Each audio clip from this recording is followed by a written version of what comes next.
Good morning. How's everybody doing this morning? We are here live. Hey, good morning, Roses. Good to see you today. We are here live. We're going to be doing some Final Fantasy XIV Making It Rain campaign. Give me one sec here. Let me get a couple of things in line here. Audio is always fun to mess with. There we go. Yeah, we're going to be doing some Make It Rain today. We actually had a stream yesterday. We went for about 4-ish hours. Lost more MGP than I made because I am silly and I thought I could buy my way into getting some cards. Such as the Gamba life. But yeah. Yeah, it happens. It's all good though. Yesterday we actually had a really surprising event happen. One of my good friends, Aurora, she actually saw that I was streaming and she actually came over with her friends and raided me yesterday. And I will do my best to paint this picture as cool as I can because to me it was amazing. I was in the middle of doing Slices Right, which I have not completed the Slices Right in forever now. It has been so bad. And I got to the end, and literally as I realized I beat it, I was like, yeah! And I looked to the left of my second monitor because I see my chat moving, and I see Aurora's name, and I see, yo, we brought the cavalry.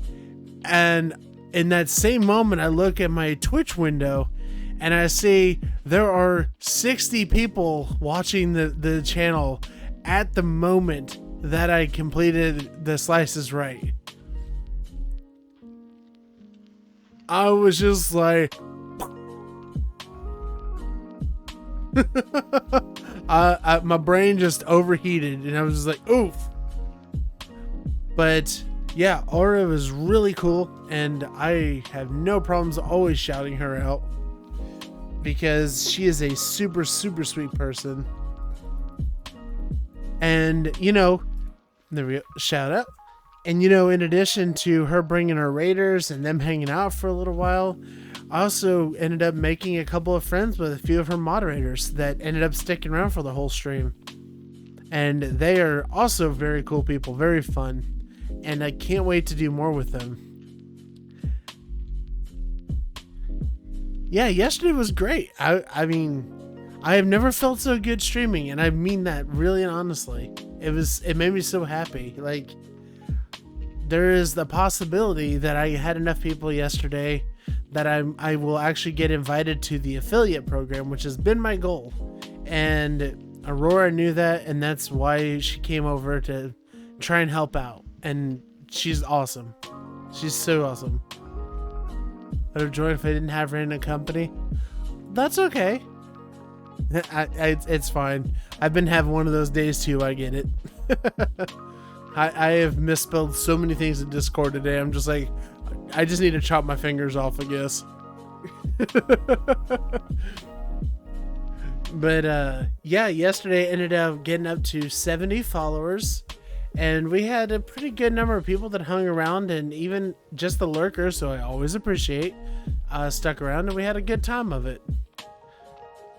In game, we also had the fun time of, although I did lose MGP, I actually got a lot of levels with my Chocobo, and, well, my racing Chocobo. And I think we're going to be doing a lot of that today and doing the events when they come up. And we might mix it up a little bit, maybe do a few dungeons or also do some dailies. Just some stuff to mix things up a little bit so we're not doing the same thing all the time. But yeah, yesterday was so much fun though. I was so happy with that stream. And, I hope I have more like that. Not going to lie. The Newt Jump Puzzle Gate. So, I got a fun story with that from yesterday too. You know what? Let's go ahead and switch over to the game so that way we can get moving. But I have a fun story about that too because I have had zero luck with doing that one. And then it must have been streamer luck and the power of the chat, because even though I've never had any luck getting that one done, I actually managed to complete it on the first go round. Flawlessly, I might add. Not a single fall. And that literally never happens for me. So yeah, yesterday was just super full of crazy cool things unexpectedly happening.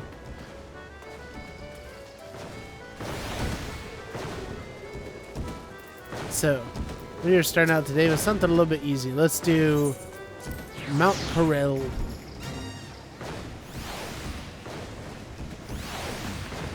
Let's see here. Oh. Or not. Well, I got free MGP for getting there, yes. Timing wasn't quite there for it, but hey, you know what? That's fine. 150 MGP just for showing up. Not gonna complain about that one. Alright, let's do some cards here. Hey, welcome in, Cat. As always, good to see you. And you know, that's another thing from yesterday. Super excited for the idea. If I do get affiliate, those emotes will be legitimate emotes. I can get them approved, I can get them put in, and then instead of having to use a third-party thingamajig, you can just outright use them. Ooh, hey, look at that. 21 to win. Yo. Yeah, and if I hit affiliate status, I believe it is 5 emote slots that I get. Blackjack. I believe it's 5 emote slots I get, and I don't have 5 right now, but I do have another set that are currently being worked on by somebody. By my favorite artist, Orange Kayron. So, get that to look forward to as well.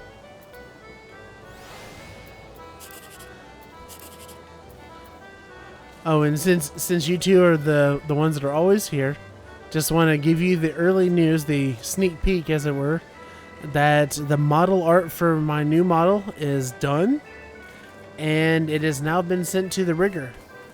And next up after that, or actually while that's happening, I've got that same person that did my model art, my art mama.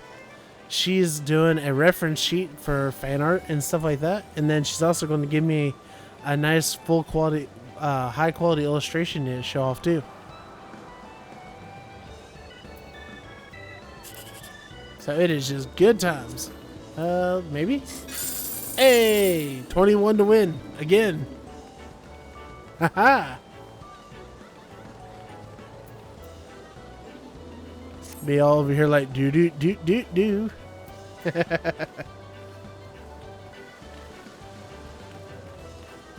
see what we got in the card haul.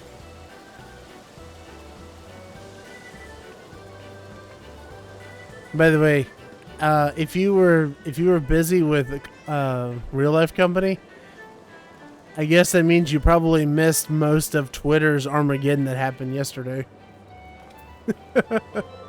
Oh, that was a nightmare. I shouldn't even say was. It is a nightmare. It's still a problem. Let's see. Battle Hall. Let's do some stuff. No, not Mahjong. I went way too far down the list. Nope. There we go.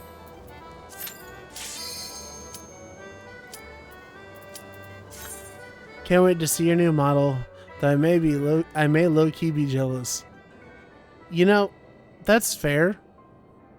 But also, I just want you to know that I'm not retiring this model. This model will still come out to play every now and then because I don't want... I'm not a person that wants to be assigned to just a single model and then that's just what I use until I get the next big thing. I want to have a variety that I can swing through for different things and however I'm feeling. So if my new full body model isn't quite what I'm feeling, then I'll come back to this one. If I want to be a little bit on the dorkier side, I'll come back to this one. There's a lot of charm in the one you made for me.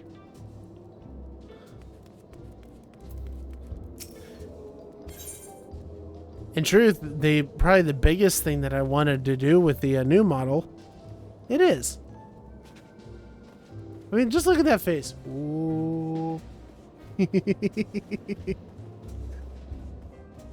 The fact that it isn't perfect, I think, is a big piece of the charm. But I do got to be honest and got to be real. I do gotta be honest and be real though, the fact that if I'm trying to do TikToks and Instagrams, which are a feature part of what I'm doing here, I do need to have a model that's more responsive for those kind of things, so that way I'm not coming off with low quality work.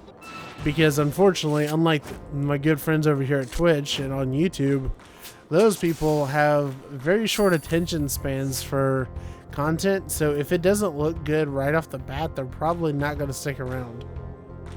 That is the unfortunate truth of that. I will drop you in there. So yeah, that's definitely the real thing I'm looking at for that. I look forward to be able to make the TikToks and the Instagrams and stuff like that with the new model, but this model is always going to hold a special place in my heart, and it's always going to stick around, and I'm going to find uses for it.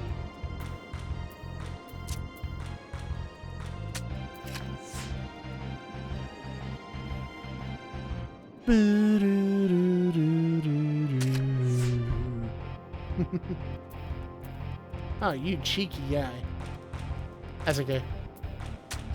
Haha.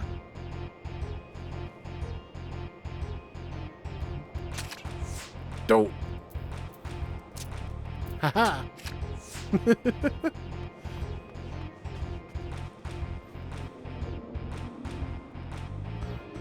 This is a bloodbath of a match.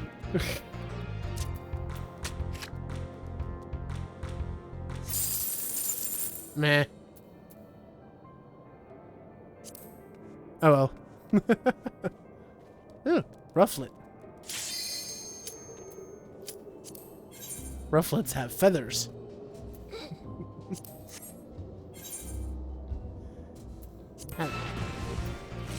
But yeah, hope you're doing well today though, you two.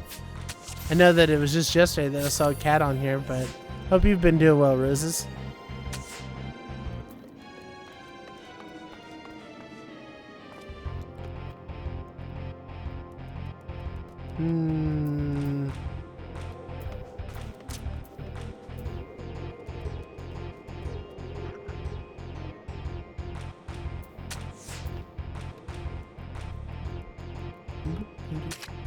I'm trying on and off to set this pool up. Hey, you did message me about that before. I wish you the best with it. Trying to put together a big pool is a pretty big deal.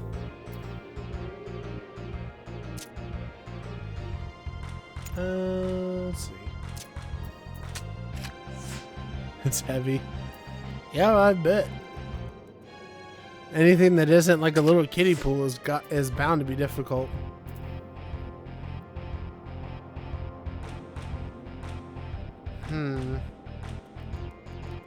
Well, this puts me in a bit of a spot, I guess.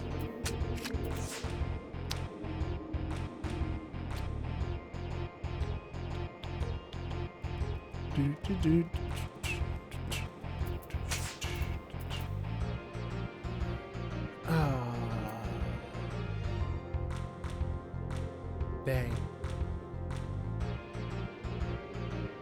Well, I guess it's really one way to play it. Guess it ends up as a draw. Dang it.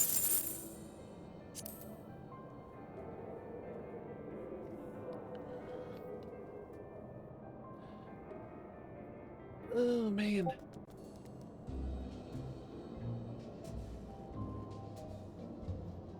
Oh yeah, I forgot to mention Cat. I added on to my OBS the sound alerts thing, so you should be able to hear it now.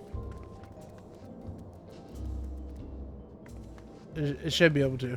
Pretty sure I did it right.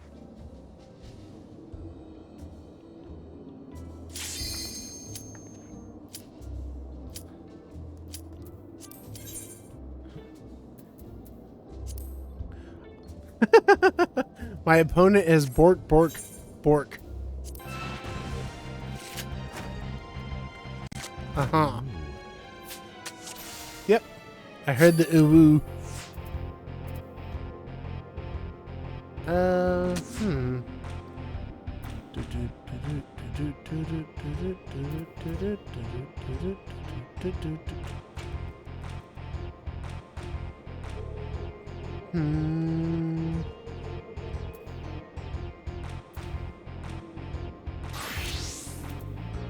Actually, we'll put down. There we go. Oh, you didn't hear the ooh-woo? Huh. One second here. Let me see if we can do this on the fly. Should be in here.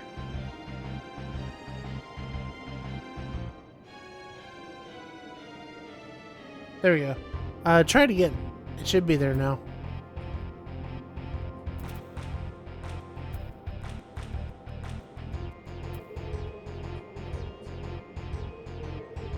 Oh. Let's put this guy down here.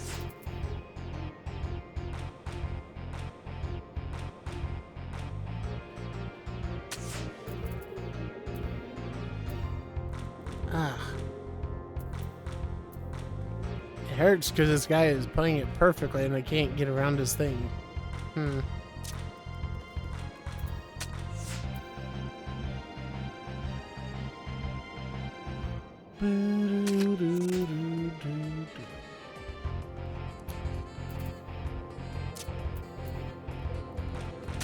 Oh wow. Oh, that is big. Let me size that guy down a little bit. Did you hear it that time?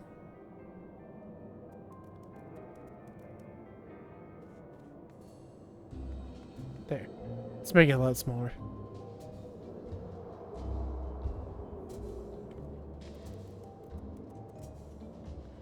I did, but it's super quiet. Okay. Let me see here. See what I can do to adjust that.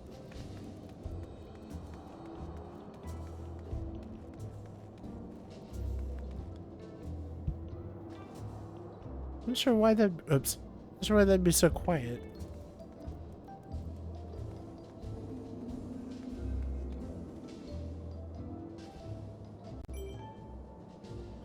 Let's turn the sound effects up there. Let's go to sound alerts. And we'll check this out here.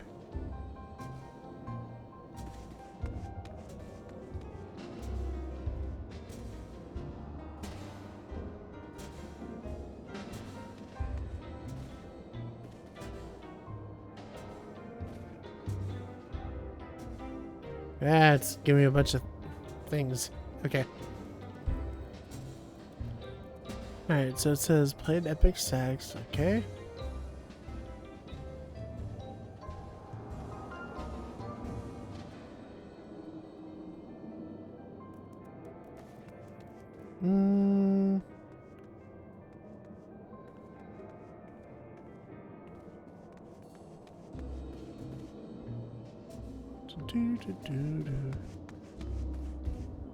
Okay, let's bump that up quite a bit.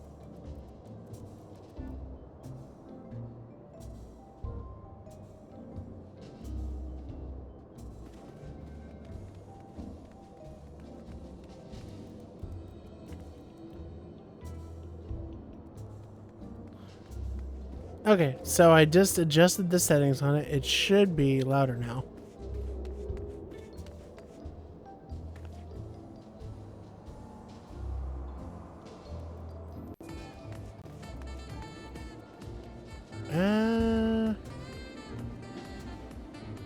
Why is this so quiet?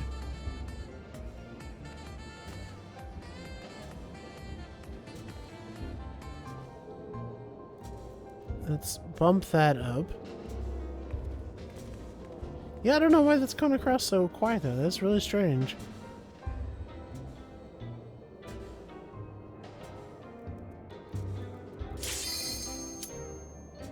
Huh. But we'll keep working on it and we'll figure it out and get it straight eventually.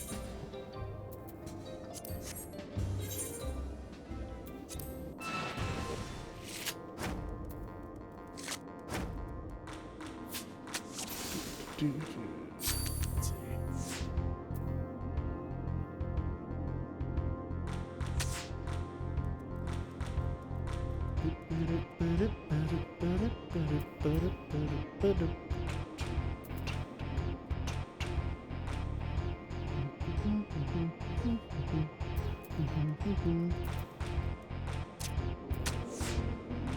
Lucia.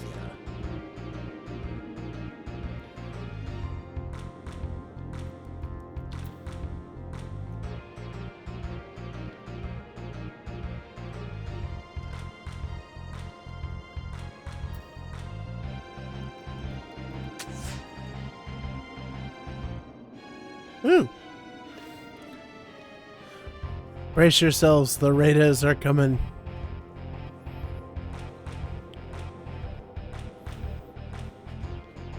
I may or may not have a sneak peek there.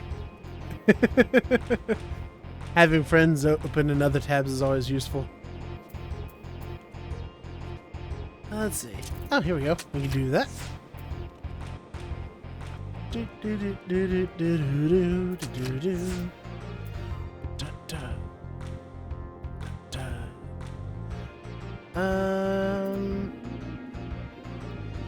Yeah, might as well keep going for it. Let's do it.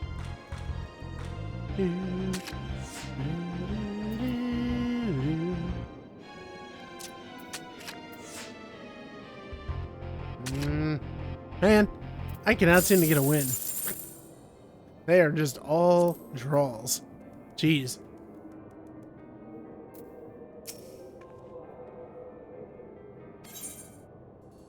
Yeah, let's take a break from that for now. Instead, let us...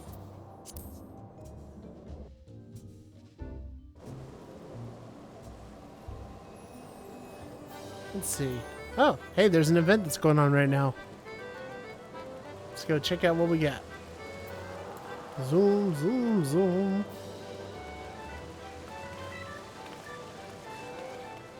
Do, do, do, do, do, do.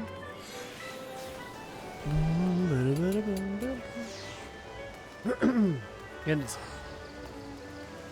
Leap of faith. Oh boy. Which one is it though? That's the question.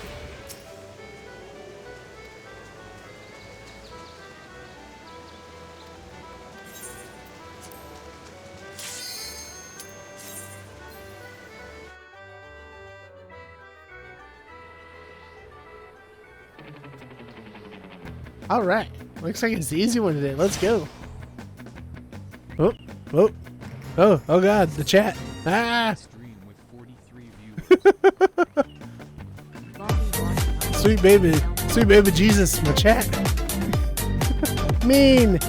Hey, thanks for coming by. And thank you to the insane amount of people that just rolled in. You guys are awesome. Yeah. The first thing that happens, I'm like, what happened? My FPS just goes down the toilet. So, hey, thanks everybody for coming in, and Mina's so nice to let you out of the dungeon. That's real kind of her for a change.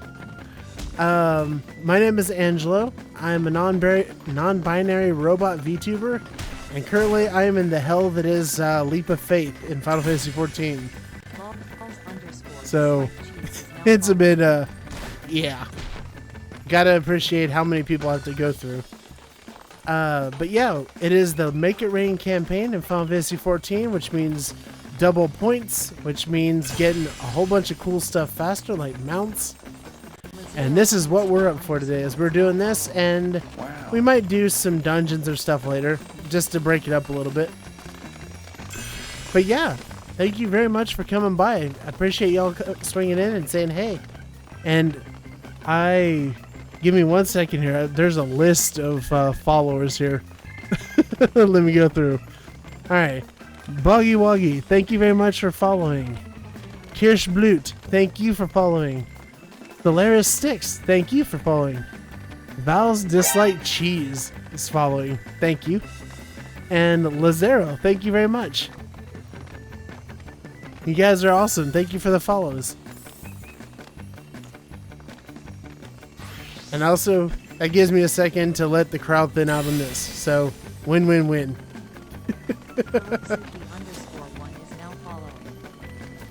Kurotsky1. Very cool name. Thank you. Ming gives us free Wi-Fi and gadgets in the dungeon. No food, though. Oh, no. Mean. Come on, we've talked about that. At least give them the breadcrumbs. You know they deserve it. Although they do misbehave sometimes, but I will do my best to keep them in line.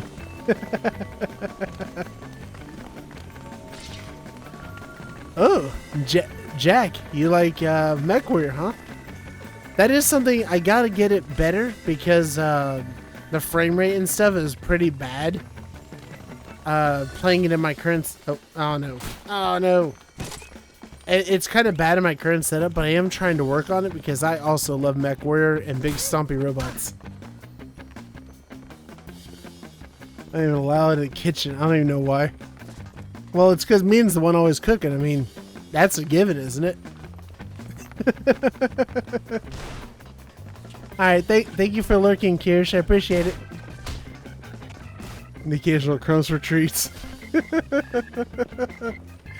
Thank you again, Mean. I hope you have a great day, and I appreciate you and trust me with your viewers. And just in this, for the sake of theming, my thing is actually that everybody that follows me are what I call my adorable Fragnabots. It's a thing in progress, but I like to consider you all to have your own little robot forms, you know? Let's see.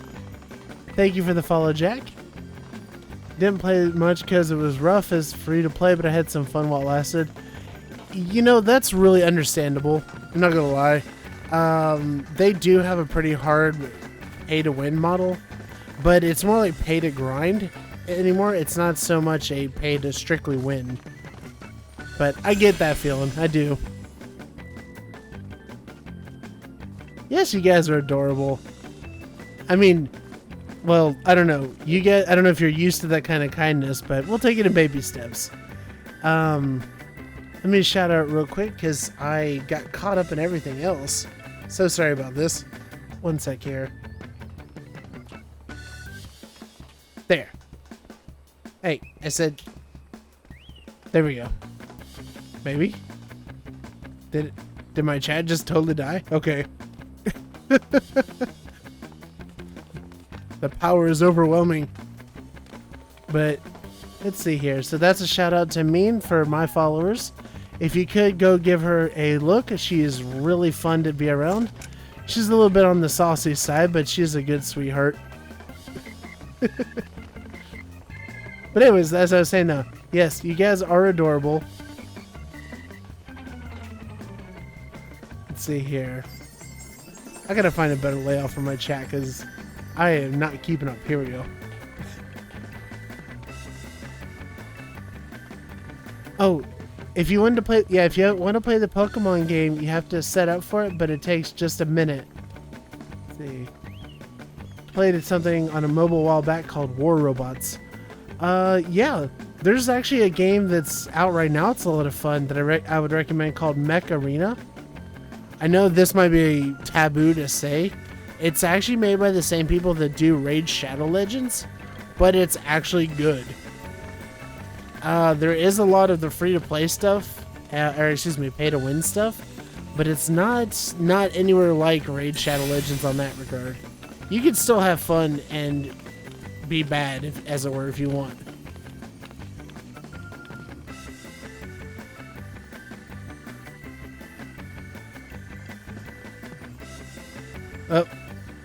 Oh no.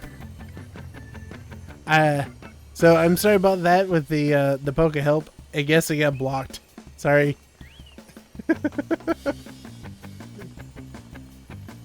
I'll get that straightened out. Ooh, you got a chest pin. Heck yeah. Chestpin actually got the unfortunate case of being super cute and super useful, And then when it evolves, it gets the derpiest looking face imaginable. And yeah, I'm good with this. Clear there. Let's see. Looks like I missed a couple actually. Jeez. Nope. Actually, this kind of leads me the way I wanted to go. Average chest manager. Yeah, Chispin is really cute, and especially in the oh jeez. Well, that's rough. Especially in the anime, Chespin gets a lot of good press, I think. It's kind of annoying that they always make him like the super nom eater, but that's fine. Chikorita. Yeah, gotta be honest with you. I like grass Pokemon starters for the most part. Chikorita has the unfortunateness of being cute, but unfortunately that's about it. It's a Pokemon that'd be good for like doing the challenges and stuff. What happened? I just saw no in the chat. What? Oh, catching it to me falling.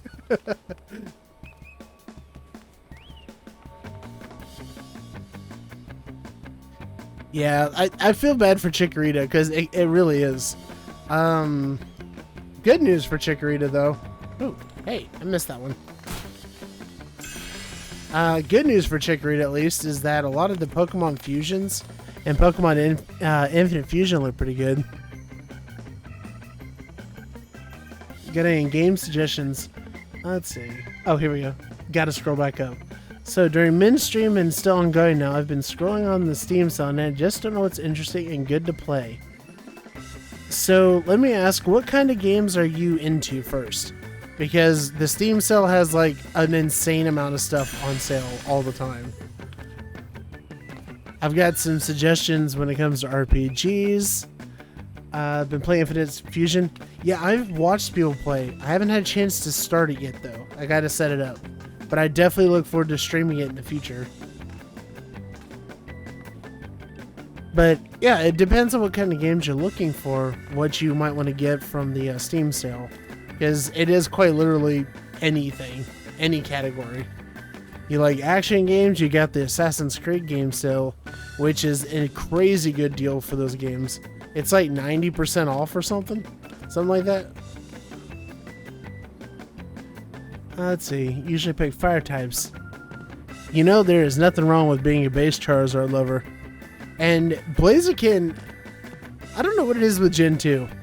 Blaziken is so cool, but somehow it still looks so weird and I don't understand how.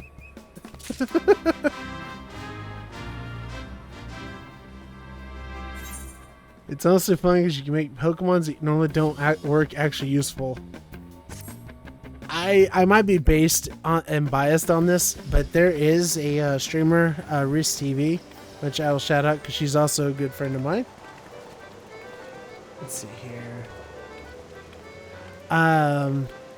Yeah, I'm also a little bit based when it comes to Quagsire in the Infinite Fusions because it seems like no matter what, it's goofy.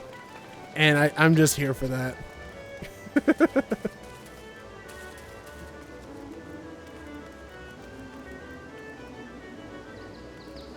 Yeah, Cyndaquil is adorable. Cyndaquil is baby. Cyndaquil is like, I don't want you to ever evolve because you're just too cute. Let's see, I look for a single player game that has a good mix of adventure and combat, or a game I can mainly play solo but has the option for co-op. Okay, so in the single player game for adventure and combat, if you're looking for something that might be more RPG oriented, I can definitely vouch for Chain of Echoes is on sale right now. It's hailed as a successor to Chrono Trigger in a lot of ways, and honestly, it is. It's a turn-based RPG that actually respects your time with how it does a lot of its mechanics. So I can personally vouch for that one. I recommend that game. I've got, oh geez, like 50 hours into it, getting near the end, but it's never felt boring. Let's see, put hours into risk is range as well. Co-op games, I gotta be honest, I haven't actually been in co-op too much lately. 14's been the one that I've been doing with my mod Cat. I don't know if she's logged in right now, but we like to do a lot of playing on the side. Yeah, Pokemon fusions are crazy. I don't even know where to start with those. The Ditto ones though, Ditto ones are like always cursed. Failing Mahjong. Oh, I'm sorry. Okay, interesting. How about games that aren't turn-based? Well, like I did mention, if you're talking action adventure, oh, new event dropped. If you're talking action adventure, the Assassin's Creed series is up, so I know that one's really good. Mr. Mime ones, oh god, yeah, yeah, you win with that one. Anything that Mr. Mime is on, or Jinx, that isn't their respective Pokemon is a curse. Red Dead Redemption 2. You know, I gotta be honest, I'm not terribly a fan, but I also never really got into it. I've always been more of an RPG enjoyer and sometimes action games, but that's kind of about it really for me. That and like rhythm games and that stuff. But yeah, I mean, if you guys want to suggest in the chat some games that you guys personally play, by all means, go for it. Everhood. I have heard of Everhood. I haven't played it though.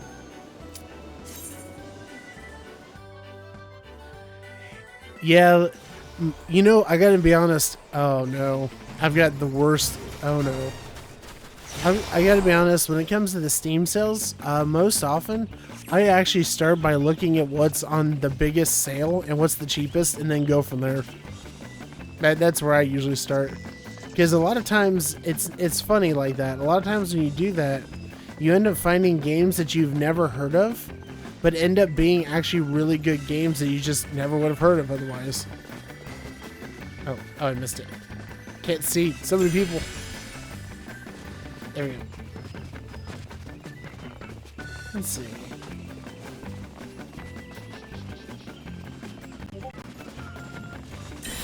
Oh, and I brought my PC so I can't give suggestions. No, I'm sorry. I hope you can get it fixed cheaply. Oh, and so it begins. Okay, Hitman is a game I haven't played, or the series rather I haven't played, but I have heard a lot of good things about them. I've seen people that have played it seriously and had a good time with like the Metal Gear Solid kind of vibes. I've seen people be silly with it. It seems like a game where it's like, I guess probably more like Payday, where it's based more about how you want to play it than it is just playing it. It's kind of sandboxy, I think, now I think about it. Because the game usually gives you a list of stuff that you can do, options to take and stuff like that.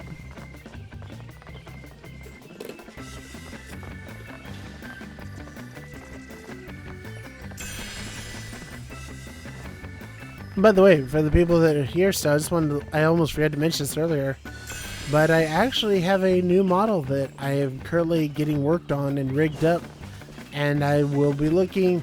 Jeez, short legs fail. No witnesses. There's no way to witness. Yeah. Yeah. From what I understand from Hitman, now this may not be the same through all the games. They may have changed over time, but as I understand, it's like, here's the mission, here's the place, here's where your target is. Now, how you go do the job is up to you. You can go in like super stealth and secretly and nobody notices. You can go in just killing everybody. It's that kind of variety from what I understand.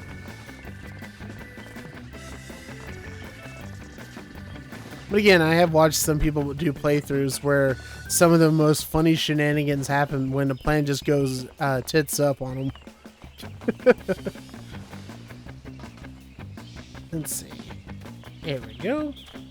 Make the jump. Go. And we're not gonna make that. Oh, let me get this real quick. Give it. Give it. Give it. What the heck? Give me the trophy. Yeesh.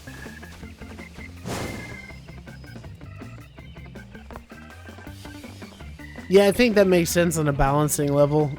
You can go in the guns blazing route, but you have a much worse chance of actually surviving. Because you're not like playing... I got cheated. I so got cheated there. What the heck? Game, I was on that platform.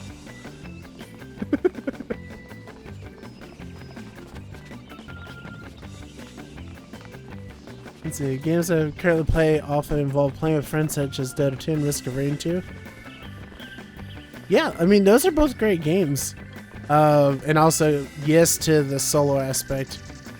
I've never really played Dota. I am a filthy League of Legends quasi enjoyer, but it is boring to play solo.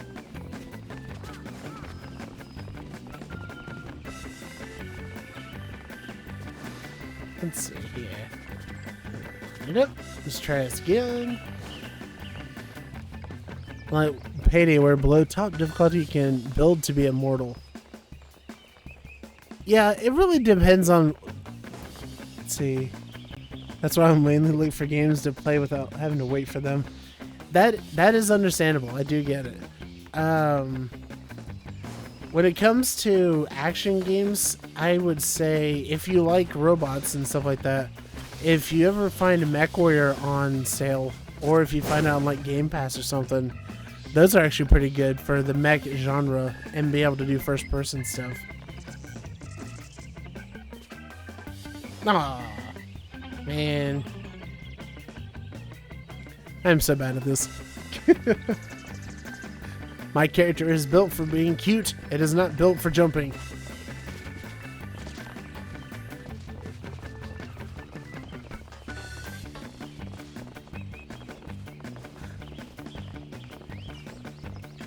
Yes, Jack. Yes. Armored Core 6. I have been playing Armored Core since 1997. I cannot tell you how excited I am for that game.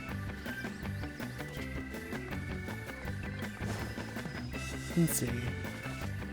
Most genres of games I played recently are pretty mixed.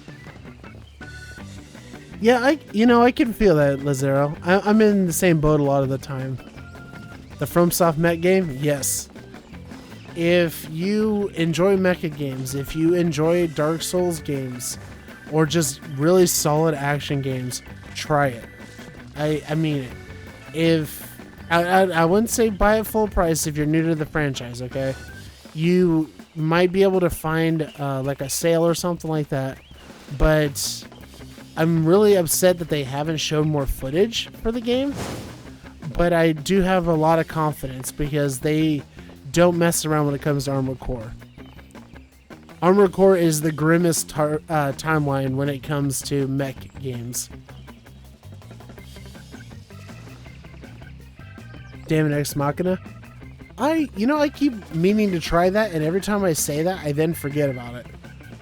I'll add that to my pin list, though, and I'll definitely give it a try when I get the chance. But yeah, Armored Core, though, is just... the scale is insane. It's actually kind of a running joke that the games have always been rated T for teen, because it's mech violence and whatnot, and not like blood and guts. But literally in Armored Core 4 Answer, if you choose to be a bad guy, there is a mission where you kill 10 million people. 10 million people. You eradicate the rest of humanity in a game that they rated as teen. Yeah, I know. Totally not influential, right?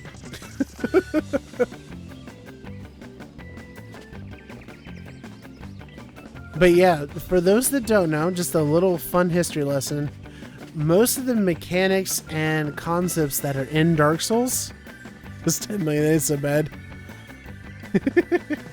Mechs aren't as heavy as AC, so you get to fly more, but aren't as light as Gundam, so you still got weight. Yeah. Alright, Kirsch, thanks for the lurk. Sorry I don't have a command setup for it. Okay, so a little bit of a history lesson about Armored Core. The main commands and abilities that you have in Dark Souls, like the get good scrub kind of mentality and whatnot. Oh, crap. Those all actually started with Armored Core. 10 mil, I got that amount kills in Payday. Yeah, most of the hardcore stuff that came into Dark Souls, though, started in Armored Core. In the very first game, you literally start the game, and they just drop you in a mobile suit, and then people are shooting at you. There's no controls, there's no, alright, here's a training mission, how you do the thing. No, it's live ammunition in a mobile suit immediately, from the get-go. And it is clunky, and it is weird, and the game doesn't bother to explain anything to you. But here's the thing about it, though. It adds into its own lore, because, yeah, you just trial by fire. Here's the fun thing, though. The game has a kind of New Game Plus, where the world is so dystopian that when you fail a mission, you have to pay for all of your stuff, like your repairs, your ammunition, collateral damage, even though you failed. And if you failed the mission and that happens, and you go too deep into debt, they literally say, hey, so you know you still have to pay us, right? And we know you don't have any money, so you're going into our version of a human juice mixer, and we're going to make a new human out of you. And you don't get an option. That is it. And every time that you do that, and you fail, and get human juice mixed, you become another person that has cybernetics and like all these enhancements. And every time you get a new one, it changes the gameplay mechanics. Like, for instance, you use generators for your power, for being able to shoot your guns, jump, glide, all that stuff. If you become a human juice blend once, you get a generator upgrade. So the next time you play the game, you inherently have more energy to be able to boost, to be able to shoot, all those things. And if you keep failing at it, you can fail like 10 times, I think it is. And then you're just a god mech, because you aren't human at all anymore. And the emails you get from your commanders straight up are just like, we're going to send you out here and we don't expect you to survive, but that's okay because you're not a human anymore anyway, so it doesn't matter. That was 1997 PlayStation 1 Armored Core. I don't think a more metal game has ever existed, and I love it.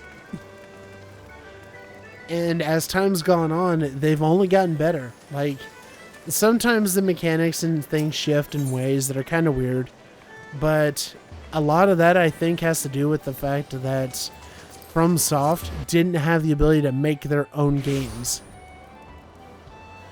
Like, that's a big thing that Dark Souls gave them as a company, was the ability to make their own stuff. The reason you don't see any other Armored Core games on sale on like Steam or something is because literally FromSoft was just a developer.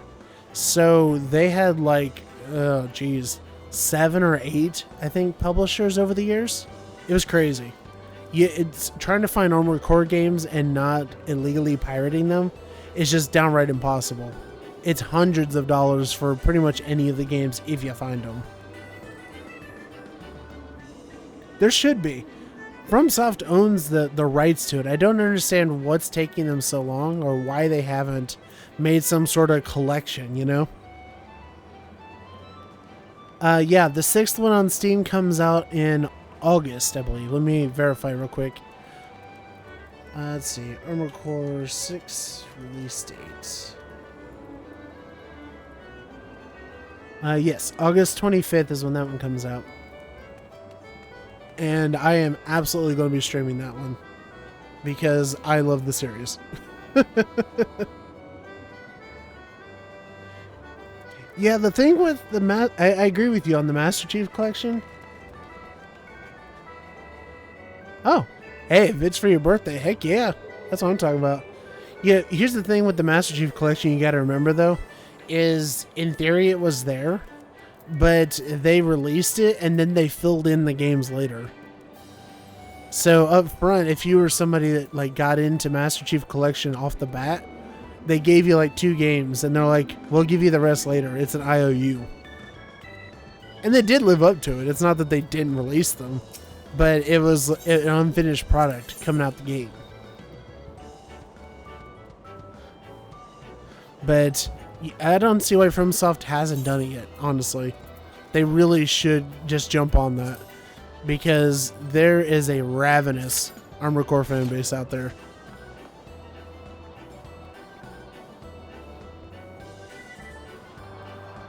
But yeah, that's definitely something I'm looking forward to playing in the future. If I can ever get... They gave the games like they promised, and that's all that matters to me. I mean, that is fair. Like I said, in the end, they did give the product. I don't know. It's kind of weird. It's like Microsoft gets a pass on that stuff half the time, because releasing an unfinished product like that. Again, it did have games. It's not like it was broken or anything like that. But the fact that they got away with putting out what was called the Master Chief Collection, with most of it coming out, I think it was 3 years later. Not many companies can do that and not suffer a huge backlash for it. Like, FromSoft is beloved, but I get the impression that if they decided to make an Armored Core collection and say, well, here's the first 3 games, we'll get the other 4 later, or whatever, and they would probably get a lot of criticism for it. So I'd rather them be able to surprise us, I guess. Release the whole thing at once, you know?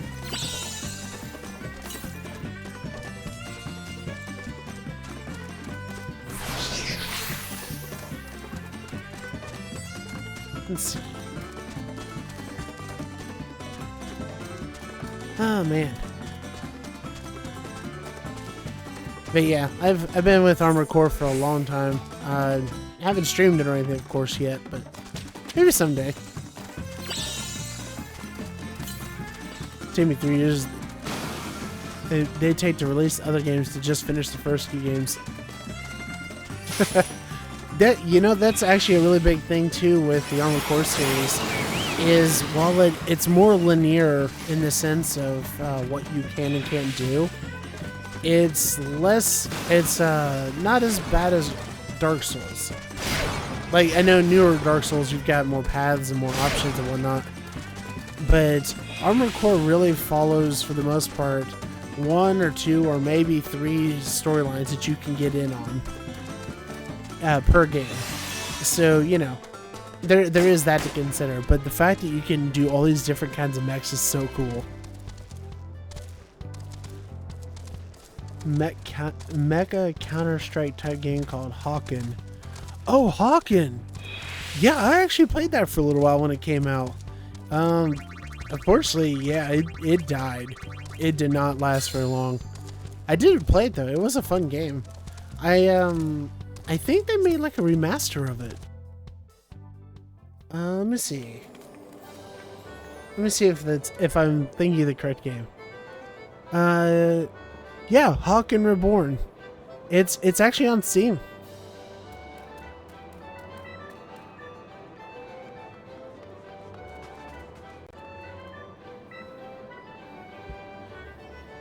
Yeah, for what I understand of it, Hawken Reborn is taking the original game, the MMO type game, and making it into a single player experience.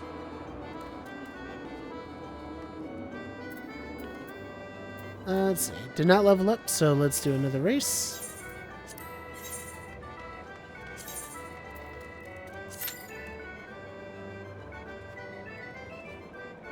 Play a little with a friend, and honestly, not bad. We had fun. Yeah, I mean, it's sad when a game like that ends, and I actually, another game that's in the mech genre I feel like that with was Titanfall.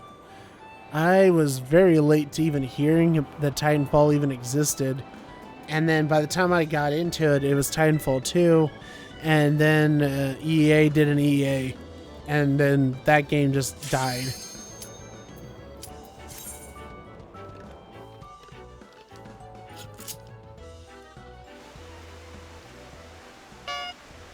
Yeah, Titanfall actually has really fun mechanics and a good story, but it was at least the second one. But the problem is that it just wasn't finished.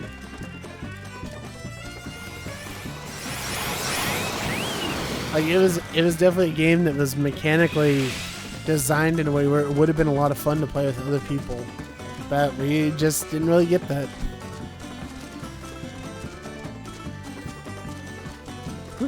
That was close.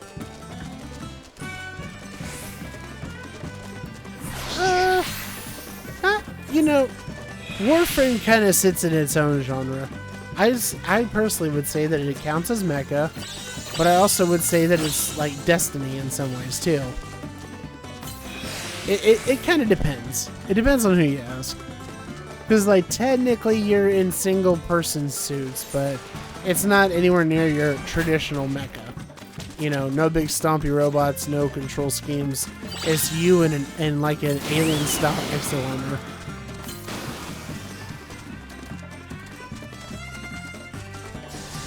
Kinda, yeah. Yeah, I think Iron Man is kind of like that. Although speaking of that, I gotta say, I actually tried the Iron Man game, the VR one, and that was a mistake. That was just outright a mistake. That was not a good game.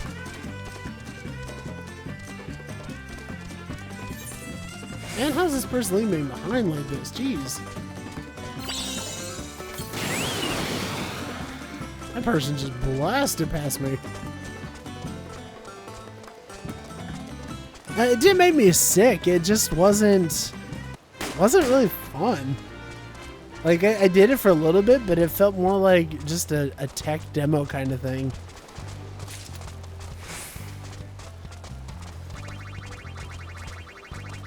Actually, funny enough, games that did kind of make me sick on PlayStation VR was, well, Skyrim, of all things.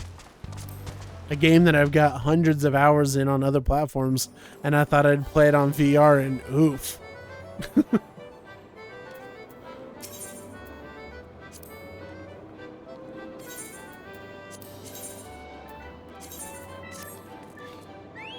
Yet the thing with tech demos is they're cool, but you know it's more like they got to respect the fact that it's a tech demo.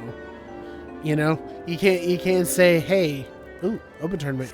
You can't say, here, pay full price for this game that's only like 2 hours long.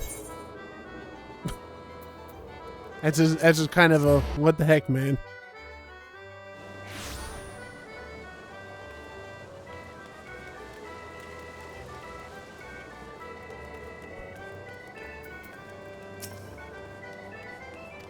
Please be a good tournament. Please don't be.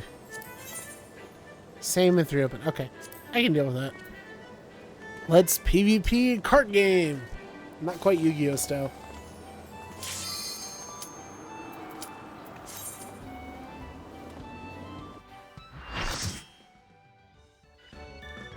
Oh man, but yeah. There's a lot of mecha games I've played over the years, and I gotta be honest. Growing up, I played and watched a lot of Gundam, and I'm a huge Gundam nerd.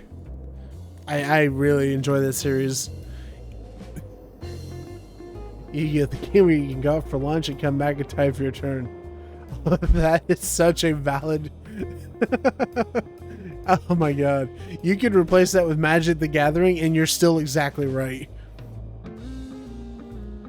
I have a few friends that are like, you should get into Yu-Gi-Oh! And I'm like, I have played Yu-Gi-Oh! When I was a kid. Get a gun game on Steam somewhere. Battle Fairy, what is it? Battle Fairy 2, I think, is the one that I saw. Well, wait, there's a couple out there. There's Battle Operation, which is a pretty good multiplayer experience. And then there's, I think it's called Battle Fairy 2 or something like that. That is a more girls' side visual novel mixed in with mech combat.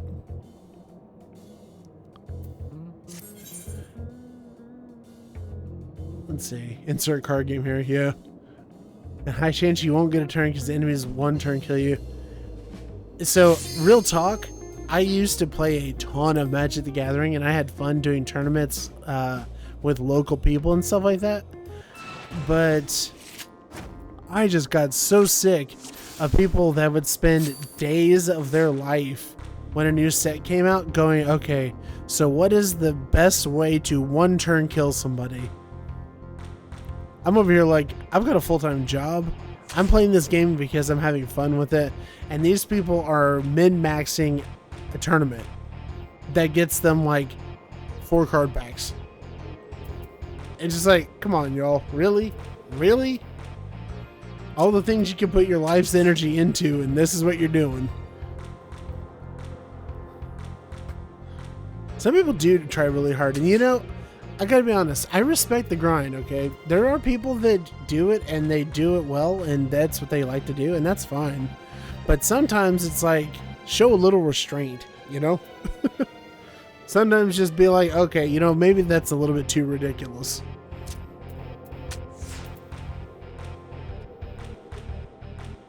Yeah, no hate on tryhards though. Like, a lot of times, those people make some insane stuff in whatever it is they're doing. But I'm definitely more of a just kind of chill type person.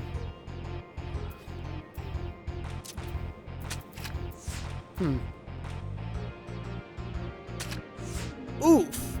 Got me with that one.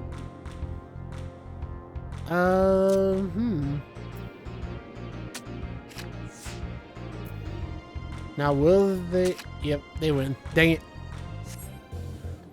They bring a bazooka on a rabbit.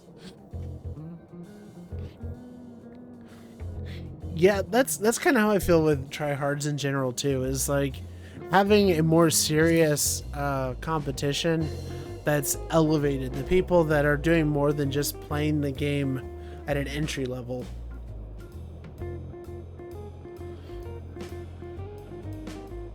Yeah, it sucks that a few casual players join a tournament for fun and boom, get wrecked by min-maxers. Yeah, there was a time back at an old card shop I used to frequent where I would play Magic the Gathering with more or less the same group of people, and they did what were called commander decks, which are 100 card single-use cards in a deck, like as in you can't have multiples. And there was one person in particular that I legit just had to take this guy outside for a minute and go, bro, it isn't that serious. Because he would spend his entire week between tournaments literally being like, what is the way that I can set 100 cards up in a way where I am guaranteed to win first turn before the opponent even gets to play? And that was his form of fun. And I was like, come on. You know, most of us are here just to have a decent time. Oh, Vanguard. I never played Vanguard, but I know from some friends that live in Asia and stuff like that that the competition in that game gets really crazy serious. That's about all I know about it. But it was just knowing that part was enough to kind of drive me away from it.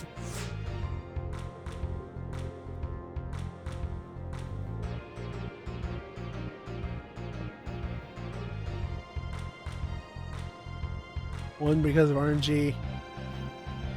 Well, you see, that's the thing, is it's not really RNG in that case. It's not really RNG because sometimes the luck of the draw and how you structure a deck is a skill. I mean, that is an important thing to consider. Sometimes, you know, you look at it like a gamble almost. You can do this deck that's a one-turn kill, but if you don't get this one or two particular cards in your hand, then everything just falls over flat. That is an outcome that can happen. Whew, that was a good play.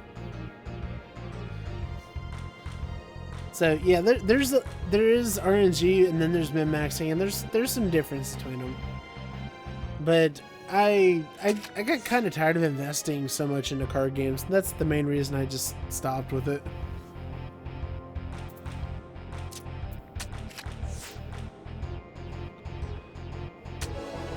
I want a card mat which I turned into a giant mouse pad. That's actually kind of cool.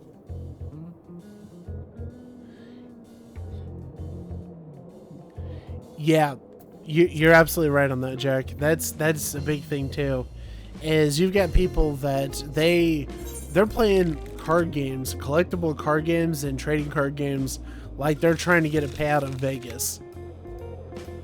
They're like, what is every single possible thing I can do to stack this deck in my favor? It's kind of ridiculous.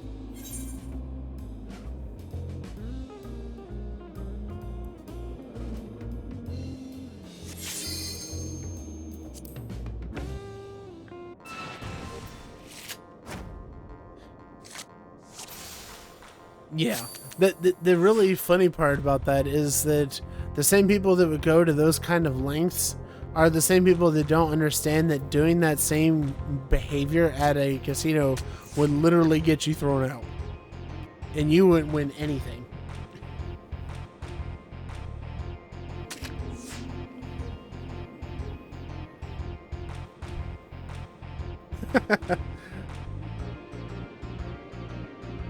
Yeah, I feel that, Lazaro. I do. That was in the same boat at one point, you know, when I was younger. There's something about getting the newest, shiniest thing and getting the thing that you can brag to your friends about. It's totally legit, and I get that.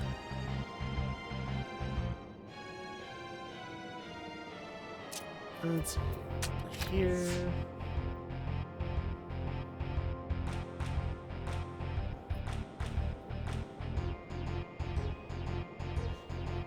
Yeah, I used to have a big collection of Magic the Gathering cards and others, but over time just kind of realized that, man, they're just taking up space.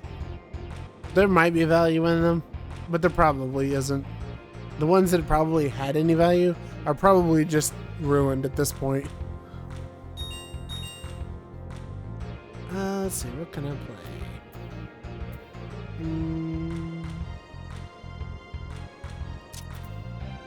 That's not really a great play, but...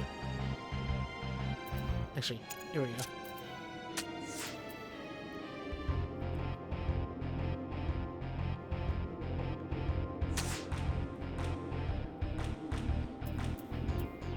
Yeah, I kind of fall in the category of... if you want to keep some cards and everything, and you know that you're not going to play competitively or whatever, that's totally fine. There's nothing wrong with it. It's just more like... that false value idea, you know, thinking that if I hold on to this card for 10 years that it'll become something really cool is just, it's not the same as having memories with something or a fondness for it.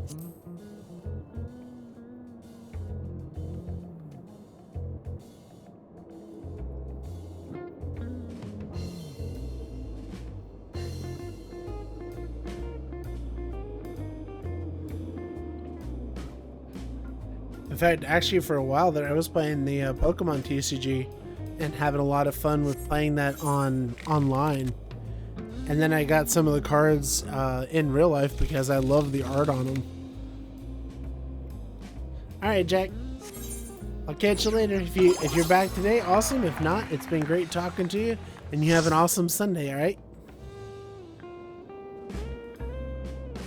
Ended up in 6. That's about right. That's fine though. It's more like a sentimental value if I spent too much money on this to let it go. Yeah, that's the hardest part. Hey, Mashiro. Welcome in. Good to see you. We are currently doing we're doing the Let's Make It Rain campaign in Final Fantasy XIV, where you get double Mandeville gold points to be able to use for making or for buying special prizes. Just kind of hanging out and chilling, you know, having a good time. How's your Sunday been going for you?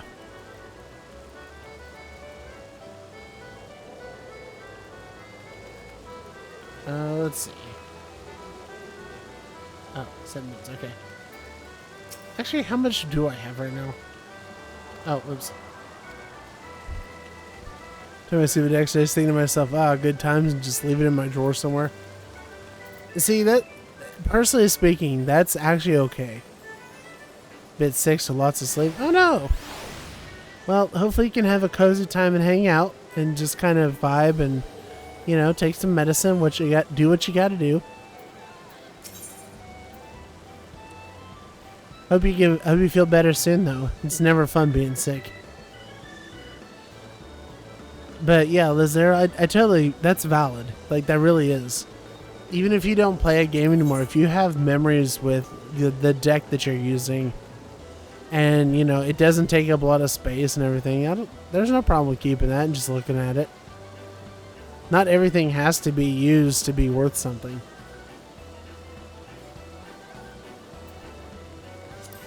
Just glad I finally got to catch a stream.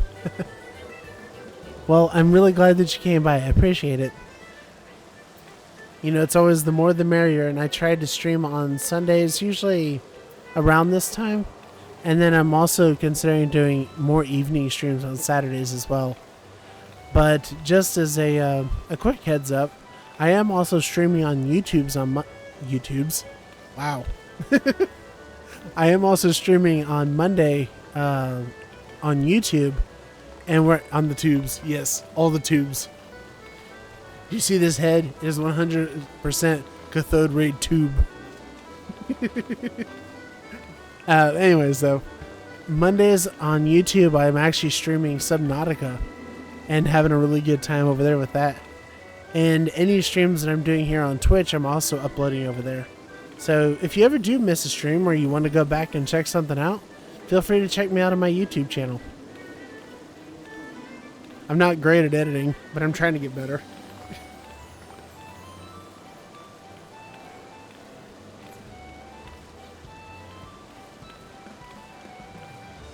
Yes, Subnautica is on sale as well. It's a lot of fun. Oh god, Subnautica, my little nightmare. So, I've got a funny story for you on that one, Mishiro. I started playing Subnautica because Kat was telling me about it, and she just could not stop talking about it. I don't have a fear of deep water. In fact, that was one of the things that was funny out of the first stream I had, was me going into it, and I'm just like, oh, this is neat, and I'm just diving super deep. And she actually messaged me in Discord. She was just like, are you serious right now? Are you crazy? You're going all the way down to the bottom. They even spawned you in a bad place. You're not even in the shallows. And you're just diving to the bottom like it's nothing. And I'm like, yeah. And she's like, you're wild. You are just wild. I don't even know what to say. I'm also the person, though, that she called me an agrobot because I got the survival knife. And then I started going after fish trying to attack them.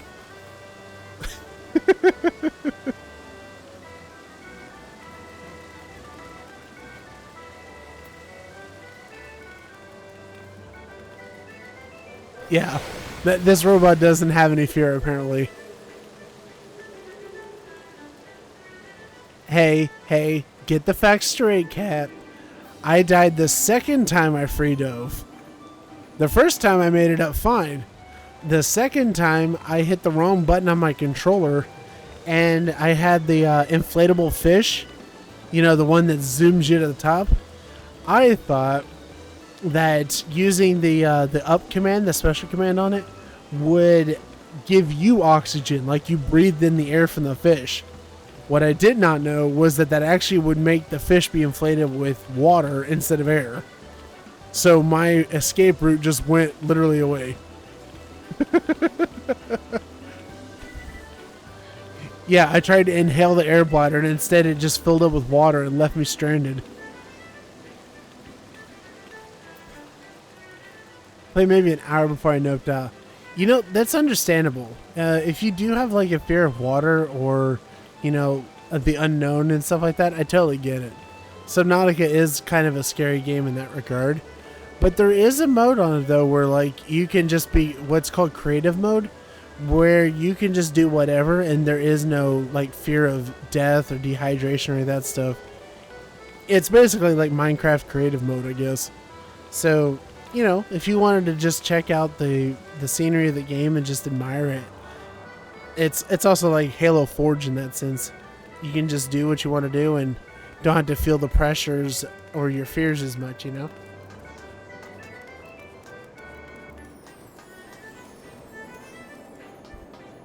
But yeah, Subnautica is what we do on Mondays. Do it for a few hours. It's a pretty good time. Hey, welcome in, Casey. Good to see you. Shout out to Casey, by the way. Thank you for being one of my first followers over on TikTok, and thank you for following me over here. I also have a friend who fears deep waters, and we played a game that involved deep sea survival, and he instinctively held his breath. That's real. I can understand that. You're not forced him to play. Okay. Well, that's good that you aren't mean. Let's start with that. But yeah, some people, it just depends on the person. Some people really have fears like that, and some don't. Oh, I don't know, place. There we go.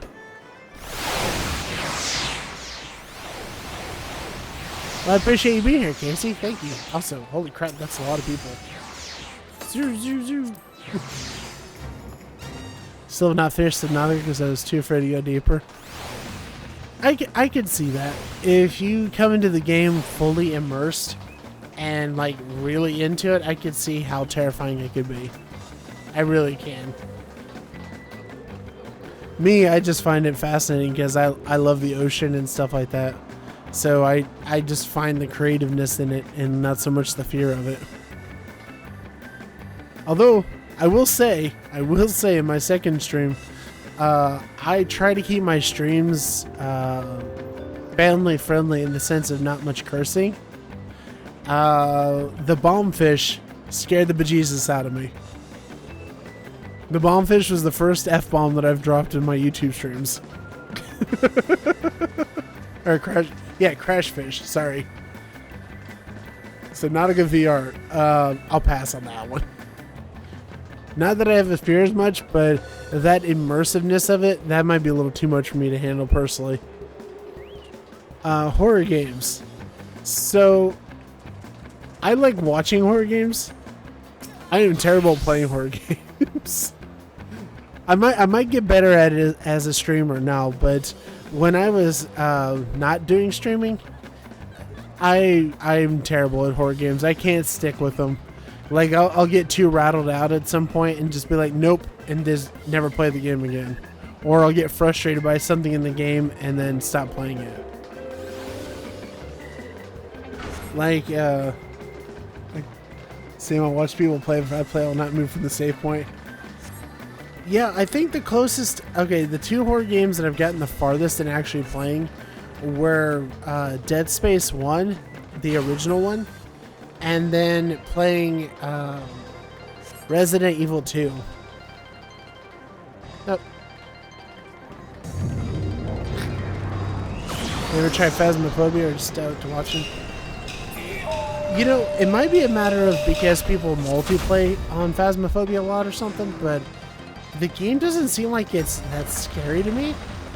But I'm not sure if it's because I'm just looking at it from a graphics level.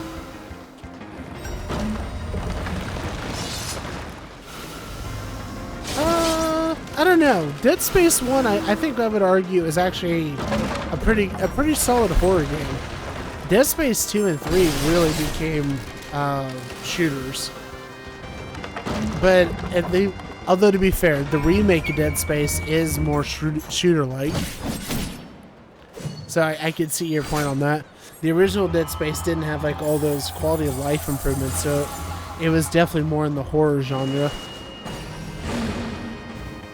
Please don't eat me, doggo. I'm gonna steal your gold and I'm gonna run. Oh god, can't see. Ah! The platform cursed me. Game loves to jump aliens in front of me. Yeah. Okay, there we go.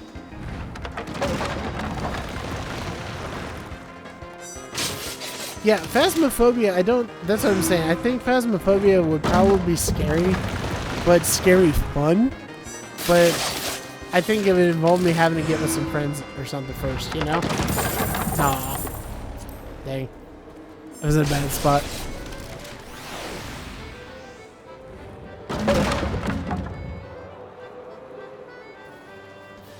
Yeah, a lot of the people that I watch that play Phasmophobia, it's a whole lot of like nervous laughing and screaming and that kind of thing. It probably could be a lot of fun to play with some people. I don't know if I'd want to try and play it solo though.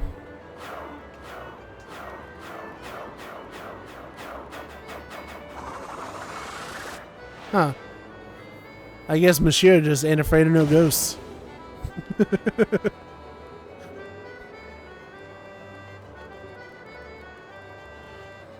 Let's see here. Make sure I didn't miss anybody here in the chat. Okay, sorry, Casey. Coming back to you. Do I have a usual streaming schedule? Yes, actually. Sundays, I'm over here on Twitch. I generally try to post a schedule on my Twitter, and I'll start uploading it to my Instagram as well. Now that I think about it. But I usually post up schedules on Sundays for the coming week. I like to stream on Sundays on Twitch, generally doing some like Final Fantasy XIV or drawing streams, that kind of stuff. And then Mondays on YouTube, I'm actually streaming currently Subnautica on Monday mornings.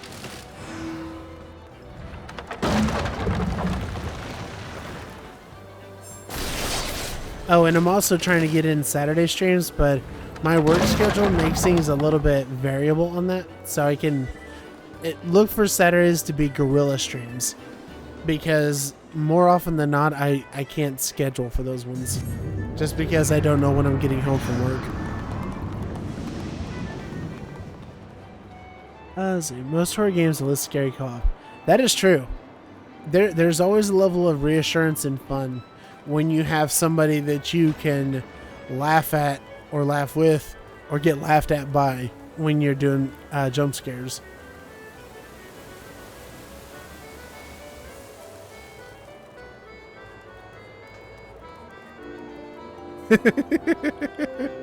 Oh, that's funny, Sarah.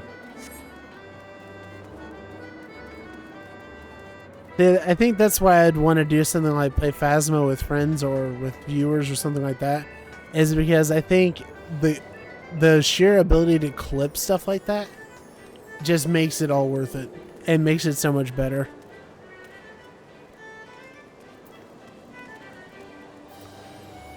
Let's see. Let's get back to doing a little bit of chocobo racing.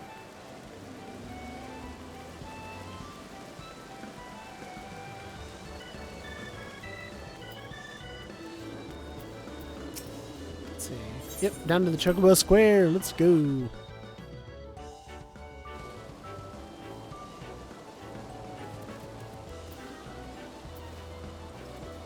Oh yeah, if I forgot to mention it previously too, in terms of games that I do enjoy playing, Final Fantasy XIV is actually one that I just added to my list.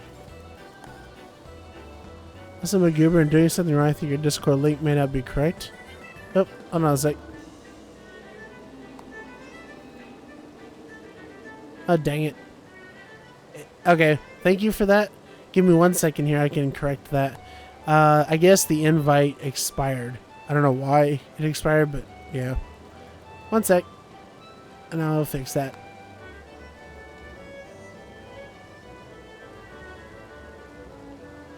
Invite people. Man, that's a pain. That means that I have to change that in so many places now.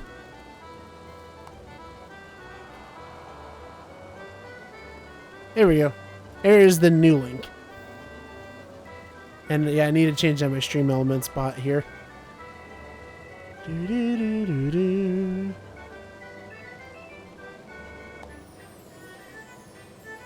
Yeah, absolutely.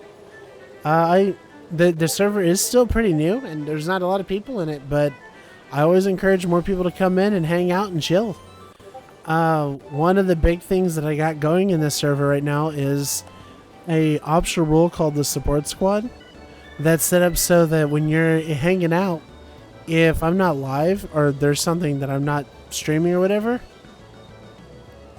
yeah, is there someone to make permanent? I have to look at that and find out. But yeah, the support squad role is actually designed so that a bunch of other streamers that I follow and I get along well with, and I think they're pretty close to what I do, it gives ping notifications when they go live. So that way, if you're looking for somebody to watch and you don't really know who, you can always look to that role and see who was on. Let me hold on, fixing that bot real quick. 1 second. There we go. Save the command. I had to look into how to make that permanent. I don't know why it's not. That's really silly.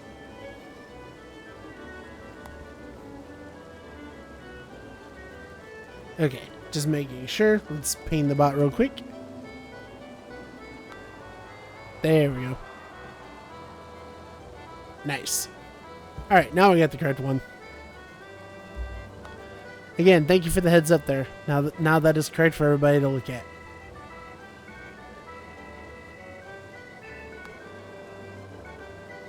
So you have to accept the terms, and then it'll open up the rest of the server.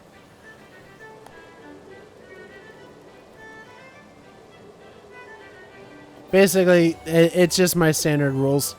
You know, don't be rude, don't be obnoxious, amongst other things. Those are that's the baseline. Just don't want people. I want people when they come into the server to be like, oh, okay, this is a pretty chill space. You know, that's my goal.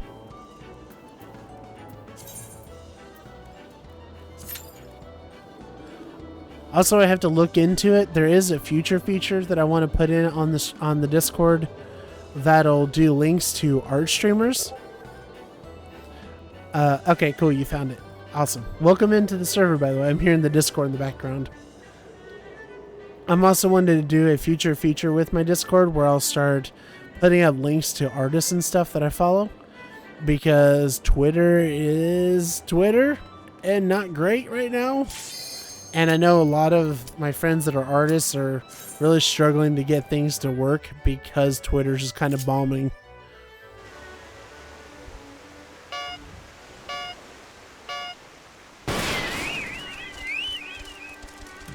You know, when it's all said and done, the ultimate goal of my Discord isn't just for a place for the Fragnabots, the people following me, to hang out, but it's also a place to introduce people to other audiences, so that everybody can find more friends and more people to hang out with. You know, no hate to the people that have their own Discords and they don't allow promotions and all that stuff. Personally, I encourage it. I want people to feel like they have a place they can go and look for recommendations for streamers and stuff. So does FF14 equal MMO Mario Party? For today, yes. So right now there's a special event called the Make It Rain campaign, where the mini games that you can do, you get double coin for it, as it were. Do you have a custom call like Fragnabots rollout? You know, that's actually not bad. No, you get away from me. Oh, jeez. The Fragnabots rollout thing, I actually talked with Kat a little bit, and she kind of said no, but I'm still on the fence with it.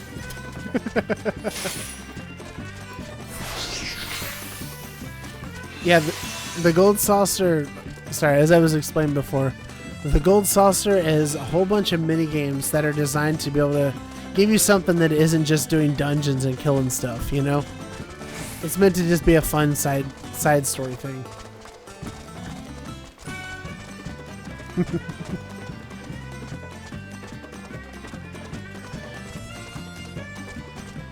When did I start streaming?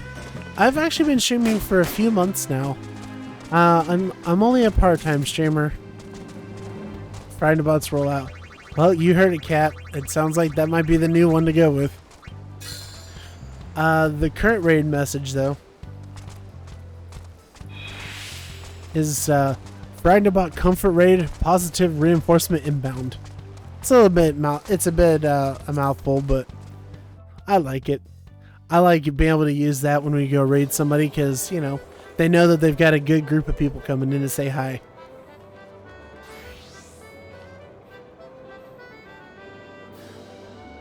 I will consider the Fragnabots rolling out, though. That is one that I said before, and I think I might keep. We'll figure it out. We'll do a poll or something later. But yeah, to answer your question though, Casey, I've been streaming for a few months now, part time, just when I could put time on the weekends for it. And it's been very recently that I actually started up doing YouTube, mainly because Twitch started being a little bit sketchy looking.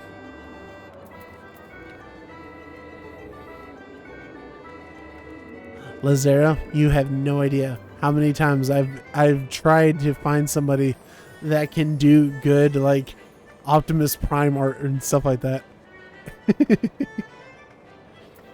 Oh, cool. I started up here recently as well. Awesome. Well, let me give you a shout out, Casey.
Ah.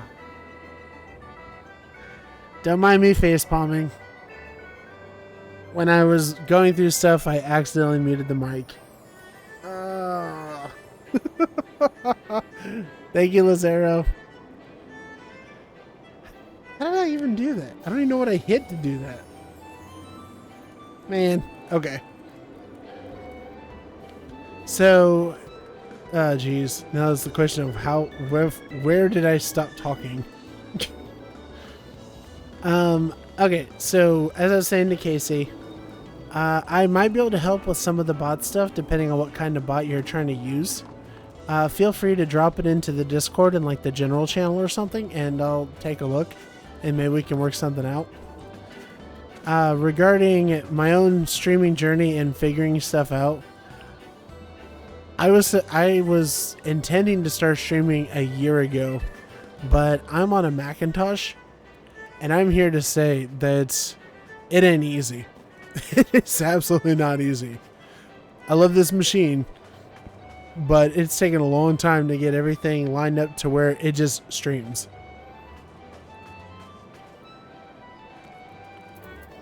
I myself hadn't started my stream path yet. I wanted to get things set up first too, and hopefully a proper schedule too. Okay, I know that I'm newer to this thing, but the first thing I got to say, schedules are a bonus.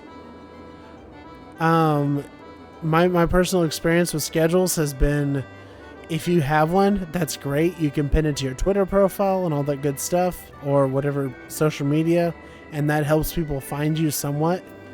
But making sure that you are tweeting out that you're going live on Twitter or having a bot do it for you, and then going into Discords that allow self-promotion and shouting yourself out, those are the ways to get people to come to your streams. So a schedule is cool and it looks great, but it's absolutely not required.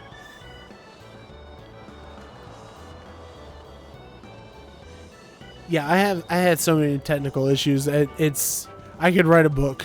I could write a whole book on how many technical problems I ran into. In fact, I ran into so many technical problems that there's a app that's in development that's exclusively for Mac streamers to help them get on the ground quicker. And I've been sharing my tips with them, and even their engineers are just like, wow.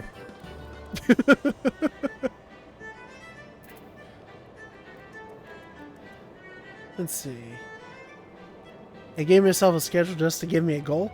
That's totally fine. Like, self-motivation is great. I would say that posting a schedule publicly is different than putting a schedule down, though.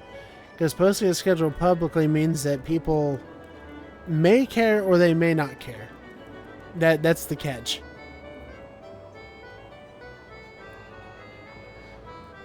Let's see, it's because of the little home-based business my sister and I do, my errand times can vary too. The schedule would really help me not suddenly have to end in the middle of my stream because of errands. That is tough. That really is a tough thing to deal around. Basically, if you're wanting to be, I don't want to say serious because that's not quite the correct term, but if you're wanting to really like focus in on the streaming, you have to block off some time and say, this is what I'm doing. And if that means that that's after your work or before your work or on your lunch break if you have one, that kind of thing, whatever it is. But if you want to stream and just to have some time and you know that your viewers will know that you'll be there, that's how you want to do it.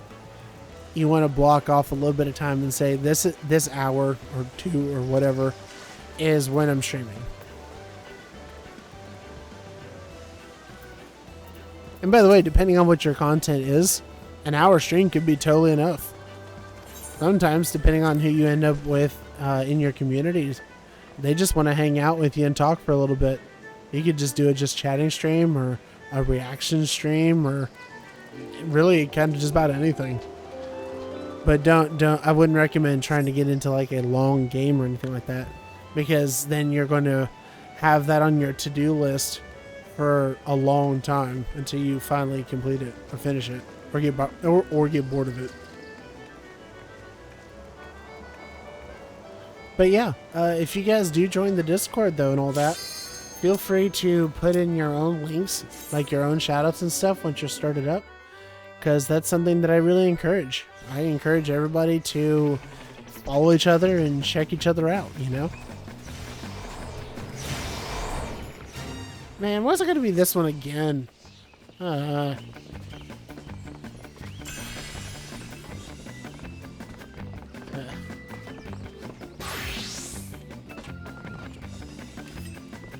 so bad at this one, but we're gonna give it a shot. Yep. Hello. There we go. There's so many people, the stuff is lagging. Yep. Up here. Oh, by the way, regarding this game. Oh, hold on. Excuse me.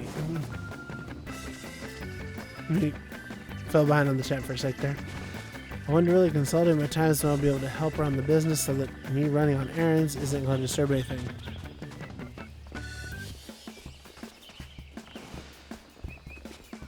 Yeah, that's totally valid. I get that. Sorry. Here we go. I was sure to do the shoutouts in other discords. My brain failed me. That is such a mood, Mashiro. I get that. That is me a lot of the time. I'll be like, alright, I got 10 minutes till stream starts. I should be good. And then 2 minutes to stream. Oh no, I forgot to tell everybody I'm streaming.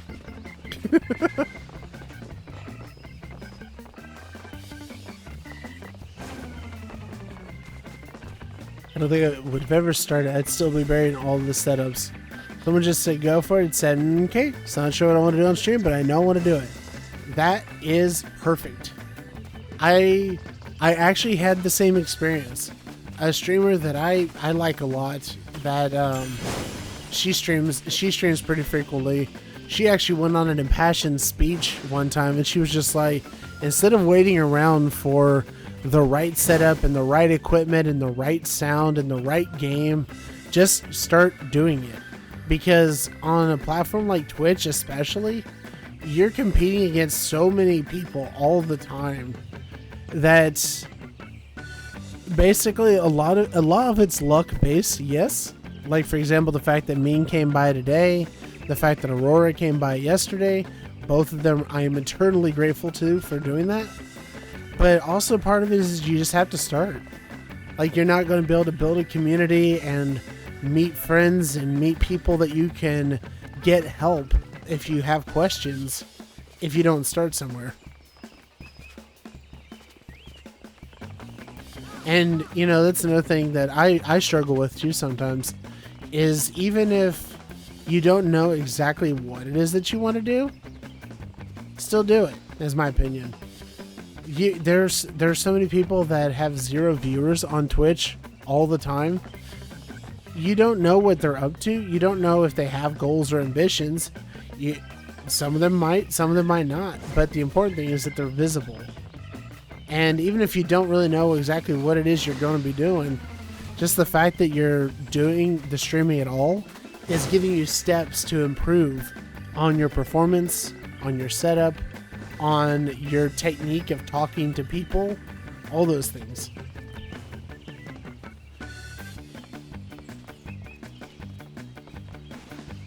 And I think, no, you know, I feel like I should have had that. That's kind of baloney. But yeah, I mean, I spent a lot of time lost in my own head too about it, because I was like, what's your niche is what you hear a lot. And I'm like, I don't know what my niche is. I want to entertain people, I guess, but I also just want friends and to be able to vibe with people. That's kind of it, really. You know, that's not some super strategized YouTube strategy thing. That's just what I want to do.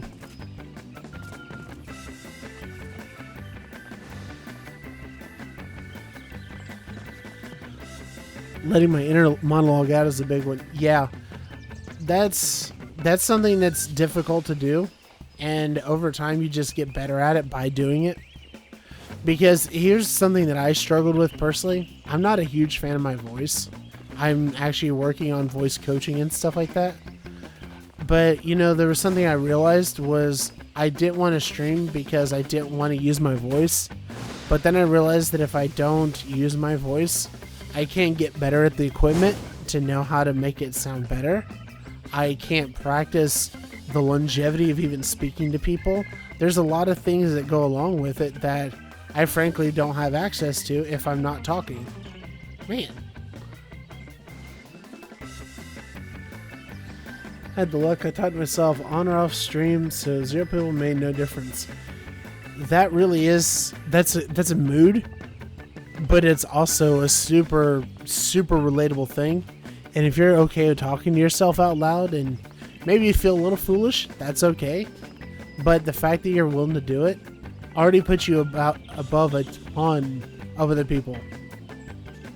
Like, and I honestly can't stress this enough. I've been watching people on Twitch and YouTube for a long time now.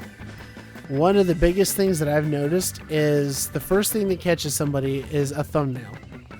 On Twitch or on YouTube. And on Twitch, the thumbnail you're looking for is somebody that has something that isn't just a webcam or just a game screen.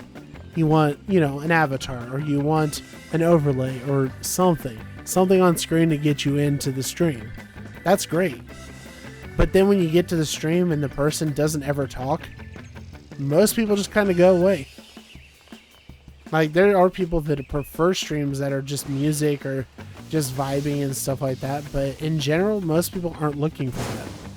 So the faster you're able to get used to just speaking to people or to yourself, the easier that journey becomes overall.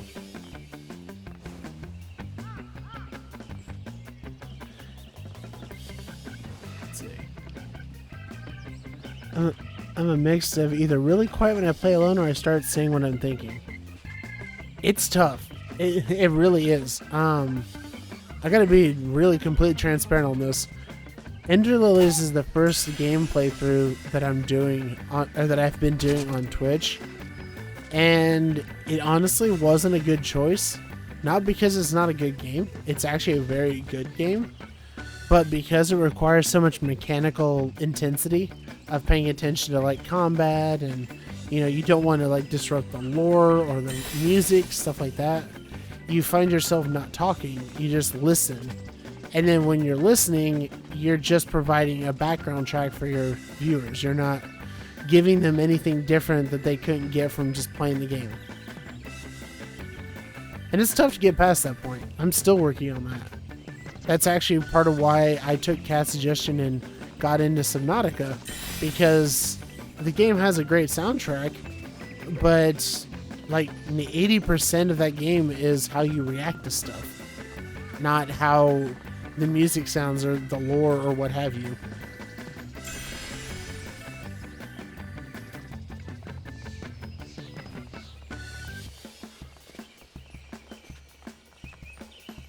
Well, I'm not going to finish, I don't think, but I won't have some good points at least.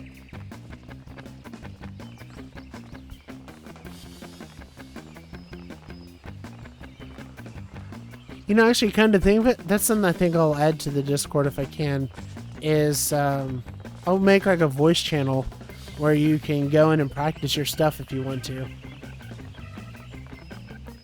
So video Twitch has 2 modes. Talk to yourself when you're starting, talk to chat when you're growing, back to talk to yourself when you're way too big and can keep up with chat. You know, there is kind of an inevitability about that. It's a little bit callous, but it's not wrong.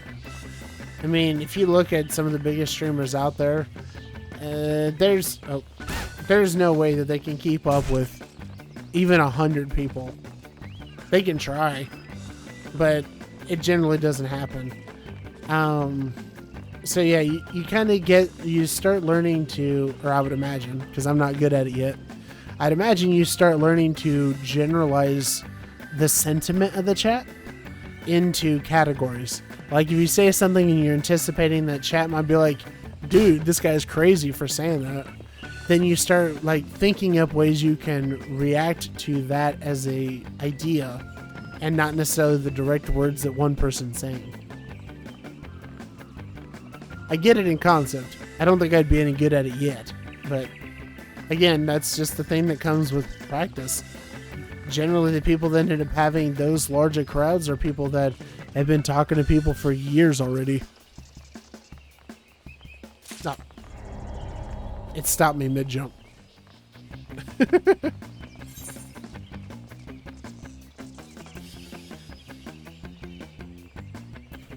Yeah, part of that too to take into consideration is when you get larger crowds, it's also inevitable that you end up with people you might consider trolls, which are either people that are actually trolls and doing bad things in chat, or people that are like trying to veer it off topic and stuff like that. And it's just kind of a categorization and grouping thing. If you ask chat, hey, do you like the color red or do you like the color blue? You're framing the question to your audience, and you can anticipate one of 2 answers. People that like red for yada reason, people that like blue for yada reason. And then you have the other people that are like, I like yellow, or colors are stupid. And those people just filter out. That's just kind of how you have to do it when you have way too many people in your chat, you know?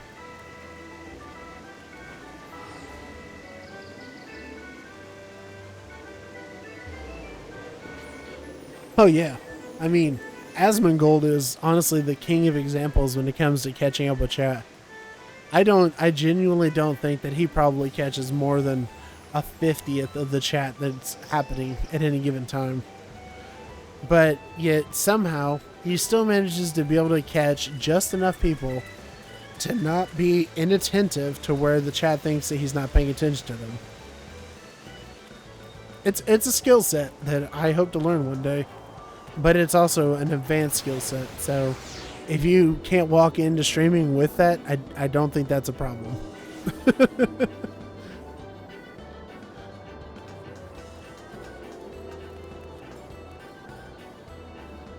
Yeah, I mean, that's the truth, Michelle. You do your best. You do your best, and, you know, being honest with your chat, there's levels of honesty here. Let's just be clear on that. Being honest with your chat about what you're having trouble with, or, you know, what you're thinking and stuff like that, is honestly one of the best ways that you can miss what the chat's saying and still connect to the people. Because it's ironic to hear this from a robot VTuber, but it is that level of connection that makes people humanize you. It's what learning process. Do the best you can. Yep. It's practice, and practice doesn't make perfect. Practice just makes you better. Someone raided me with 11 people and I got super overwhelmed. That is entirely understandable. Casey, I am literally with you on this. 100%. Yesterday, I've got a bit of a fun story for you. Yesterday I was playing Final Fantasy XIV, just like I am today. And I was in the middle of doing Slices Right, which is a special minigame that comes up. I have done terrible on it forever. I barely ever have beaten it. And the moment that I actually cleared it and won it yesterday, I was super happy, and I was vocal in the mic. I was like, yeah, and stuff like that. And at the same moment that happened, I looked to my left-hand monitor, and I just see my chat just going 100 miles an hour. The one on my screen is just going... And I was just like, okay, oh God, what happened? What happened? And I'm trying to catch up to the chat, and Aurora raided me. And hold on a second. Let me give. I think I gave her a shout out earlier, but it's fine. One sec here. Let me pop that in. But Aurora raided me, and I did not know she was coming, and I got completely overwhelmed for a second. Because she came in yesterday with 48 raiders. 48. My stream had 2 people in it before she came in. To say that it was overwhelmed is absolutely an understatement. My chat box, like you were saying, it was a small chat box. That's exactly what happened to me. I had all these people that all spanned a raid message, and her saying, well, you know, I brought the cavalry, and people give me well wishes, and I'm just like, oh my God.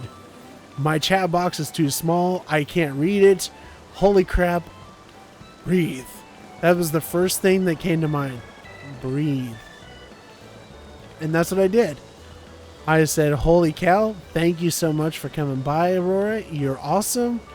I am way behind on the chat now, but I want you all to know that I see you, and I will try to get to your messages here. Give me just a second. And then you just do the best you can. The biggest thing is that you don't freeze up. The biggest thing is that you keep talking. Here's a funny one for you. Just imagine that you are playing Keep Talking and no one explodes when somebody raids you. Keep rolling. When the raid comes in, you don't want the bomb to blow up. So you keep talking. And, you know, hopefully it's mostly coherent. Hopefully you're getting something across. But you don't want that dead space. You don't want to give in to the fear or the anxiety of it. Because Twitch is absolutely the worst at this, but it's the truth. If you have that dead silence when a group comes in of any size, you have instantly lost probably half of them, if not all of them. You're going to lose people from a raid. That's inevitable. That is just a fact of life. But the more you're talking when people come in, and the more you're just like, I'm doing my best, I'm chugging, I'm trying, people see that. People appreciate that. And a lot of people will stick around, even if they don't say anything, they'll stick around just based on that.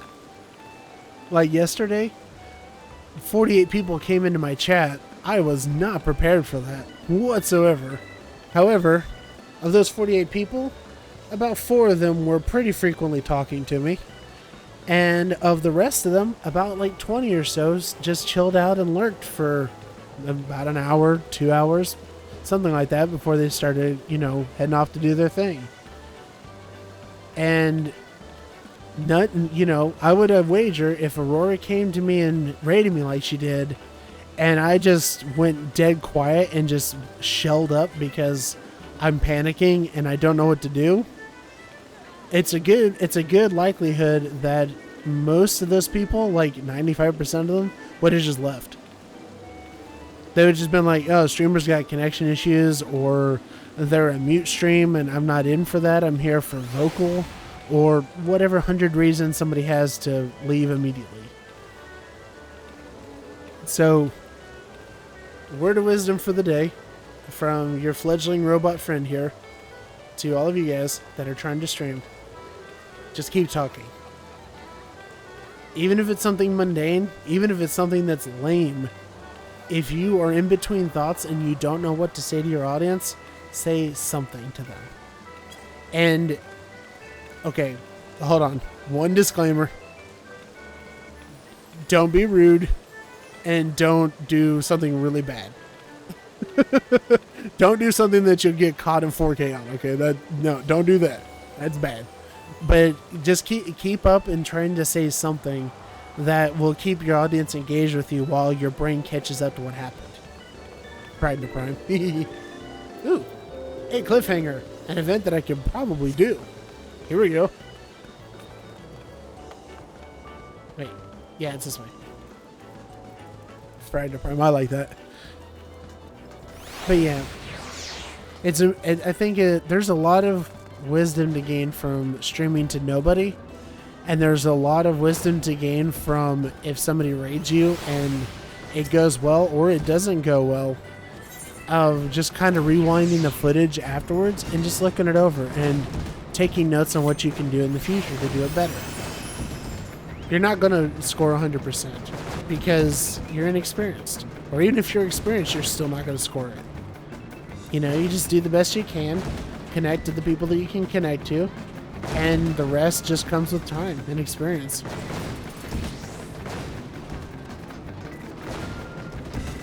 Ooh, I almost jumped over there. That'd been bad.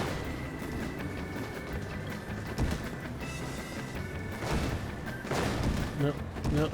There we go. There we go. Yeah, got it. Woohoo!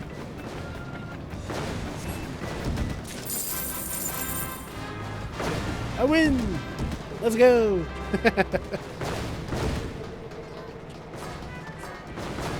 But yeah, I mean, there's a lot of expectations that come from streaming,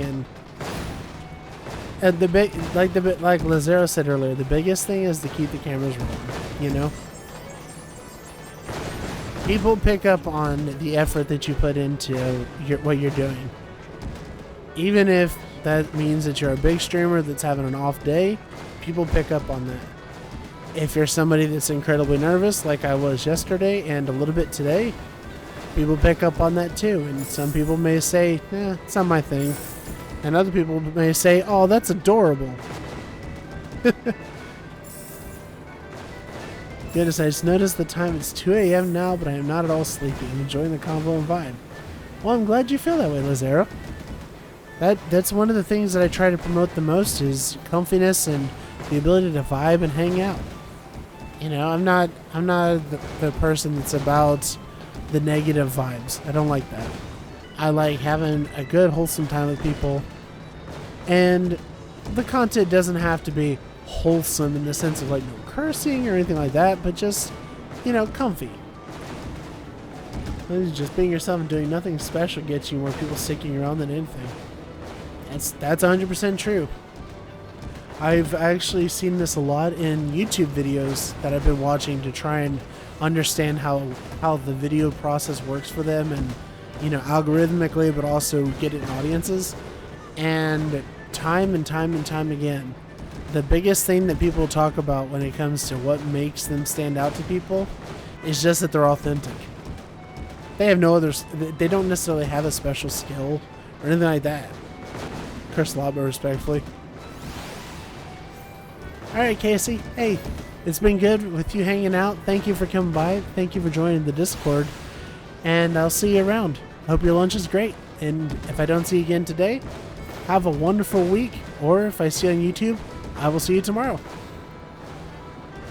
Either way, I wish you the best. Because that's what everybody deserves, is a great day and a great week.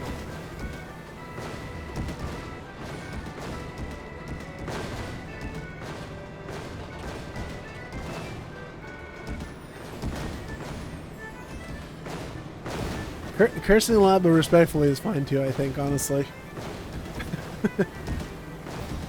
Curse a lot less now. Well, that's good. I think it's worth pointing out that cursing in itself isn't necessarily bad, But there is a caveat that you need to be able to pay attention to what you're saying and don't just run off on a stream of consciousness. Because running off on a stream of consciousness seems to be, at least, what ends up causing drama, because people just let all their inhibitions loose and all the nasty things that they got in their head come out. These horror games, and all action to win, or all caution to wins. Yeah. Going back to what I said earlier, that was me in Subnautica. I was just like, whoa, this game's so cool. I'm having so much fun. Isn't this great, guys? Oh, it's a fish, and it blew up on me. That's exactly how it went.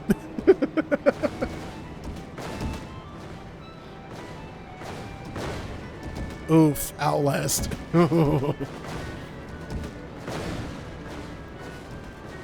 Yeah, personally, I think Lazaro, this is my personal thing. Cursing towards someone, even if you know them, I don't think I would do that on a stream or on any kind of content like that. I think I would probably keep that to just like Discord calls or something like that. Just because the thing with VTuber drama especially is a lot of times people interpret things how they want to when they hear them, or they intentionally clip it out of context. So you calling somebody something because y'all are best friends is totally fine between you and them. And then somebody else isn't appreciative of it, you know? Yeah. It's hard to do. But it's important to remember that if you're streaming, if you're in the public eye and you're making content for people, that anything you say can be considered insensitive or hateful or any number of things, depending on the context that you intended it in. Whee! Let's see. Sense of, I know this part you can't give me this time, I was wrong. Is that a particular part of Outlast you're talking about?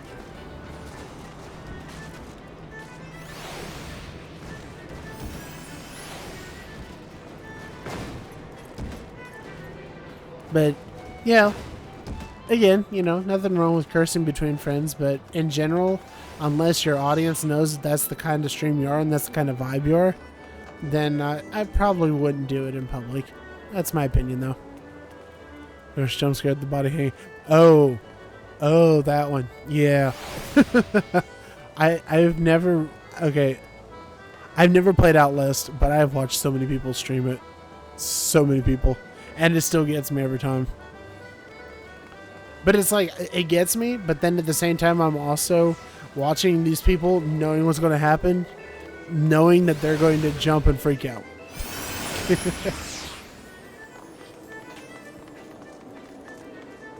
As my group of friends, we curse at each other a lot, but we all know it's just jokes and still love each other. People may take it differently. Well, yeah, it's kind of in the category of being safe about it, I would say.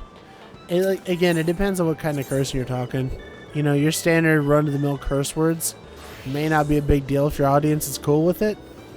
But especially with Twitch cracking down on how things are now, you definitely, if you know that your friends are going to be like that, you definitely want to make sure that you're enabling the filter that they put in place now.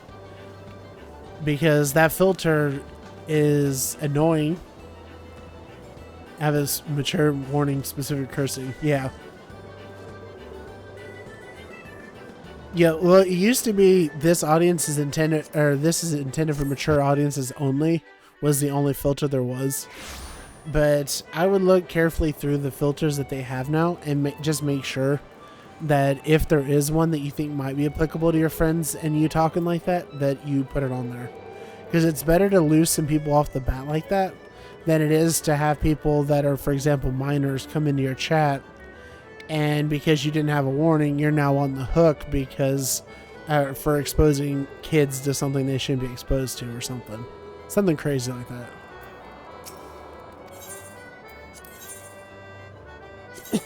Also, fun fact, well, not fun, but just a fact about the warning, the spoiler warning thing, is it's a one-time per account instance. So when you put that on, somebody doesn't have to do it twice, and it applies to everything. It's Twitch's get out of jail free card, so that they don't get in trouble for kids being in foul mouth chats and being exposed to bad things. But yeah, it's better to have it than not if you might veer towards that kind of content. I also didn't have dark humor too, so that was one of the fears of when I streamed with friends, being canceled or something. You know, dark humor is kind of an interesting thing, because I don't personally see anything wrong with it. I'm of the opinion myself that if it's that kind of humor, if somebody doesn't like it, they'll just kind of leave. I don't think I'd worry about being canceled about it. Be sensible, but I don't think it's necessarily you'd be canceled for somebody not liking your humor.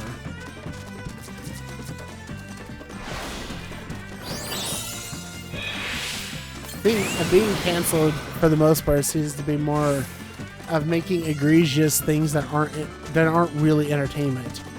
You know, insulting somebody for their sex, their religion, their creed, any of those things that define a person as who they are things that, you know, are justifiably cancelable, in my opinion.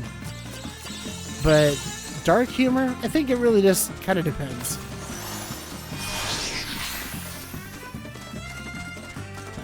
Really interesting, because sometimes I think about our topics and it can get real dark and just messy sometimes. Well, again, you know, dark humor as a general topic is one thing. You have to be the judge of your own content when it comes to what's actually being said or insinuated.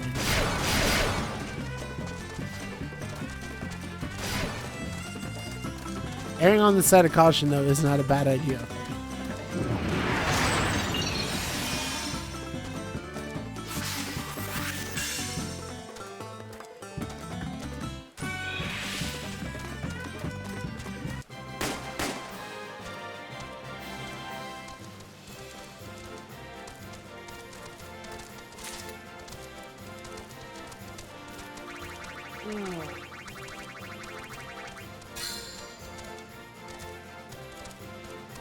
Yeah, I definitely would say if you're with a YouTuber named Vadu and his gang, then you have that level of dark humor. But they're getting away with it.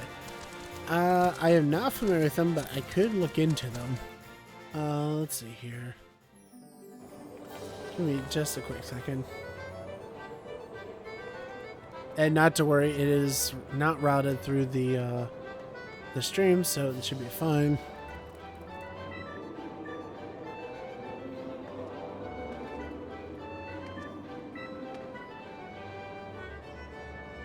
Also, what's with so many O's? If I've learned anything over the years, you can have as many verbal or written warnings as you want, but people rarely read them anyway. Well, so that's the thing, is it's... People should be reading these things, and by accepting them, you acknowledge them, whether you read them or not. But having it there is better for you, so that you have plausible deniability. So that if somebody wants to try and say something later, or if Twitter, Twitch, YouTube, whoever, tries to infringe your content by claiming that you didn't do this thing and this person had something to say about it, you have at least something that's kind of legal in your defense, is the big thing. So, even if the people don't read them, it's worth pointing out, even if they do not ever read the words that are put on that page about this is for mature audiences and they go there anyway, they have agreed to the terms of what you're doing. And that's always important to remember. It's no different in the same way with my Discord. I have an entryway. You can read my rules, and then you click the button if you agree with those rules, and then you have access to the server. If you come in and there's something you don't like or you don't appreciate, but it's totally within the it was something that was totally covered in the rules, then they don't really have anything they can say. But likewise, the opposite's true too. This is the important thing to really remember. If you don't establish rules like that, and say I just have a Discord and I don't have a rules page that you have to agree to, people can come in and post some of the really most worst stuff ever imaginable, and I can ban them and I can get rid of them, sure, but I don't really have any more recourse beyond that because I didn't have an expectation set up for them. I didn't have a thing that said, hey, no racist humor here. So they come in thinking that certain humor is, acceptable. That's a different story than if I have rules that say no racism and then they come in doing racist jokes. I can point to the rule and say, literally right here, you agreed to this rule and you're breaking it. This is why you're leaving. That's what the disclaimers and the warnings and all this stuff are meant for. So that you have something to back up what you're wanting your audience to endorse or not endorse. Now, give me a sec here. I've got the do pulled up. And let's see. Do they have any short videos? No, all their stuff's kind of long.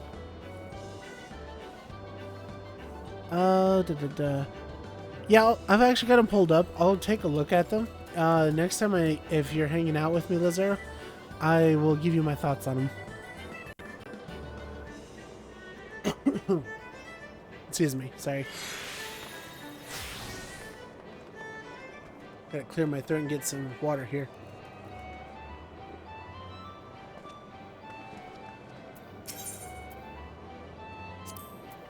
Ooh.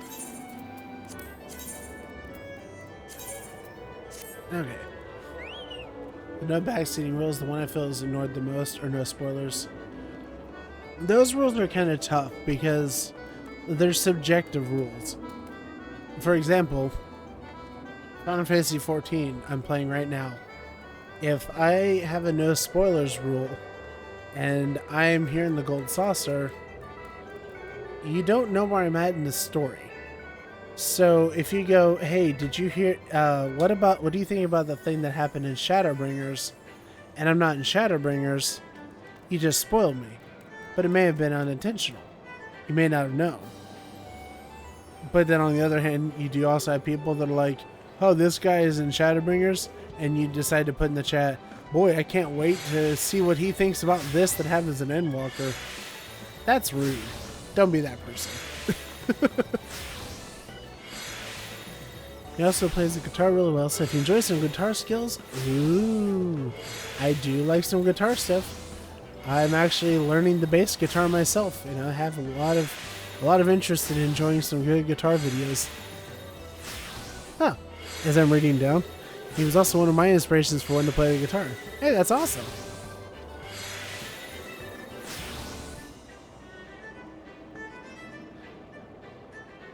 In truth, I actually picked up the bass because the guitar, I actually had tried to learn guitar before, but I found it to be too overwhelming, a little too complex for me.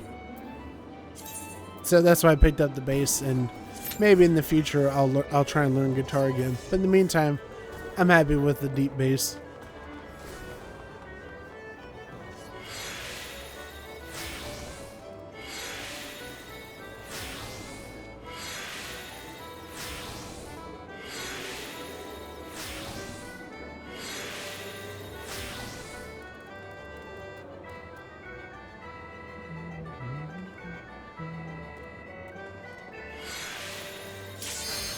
Nope. Okay.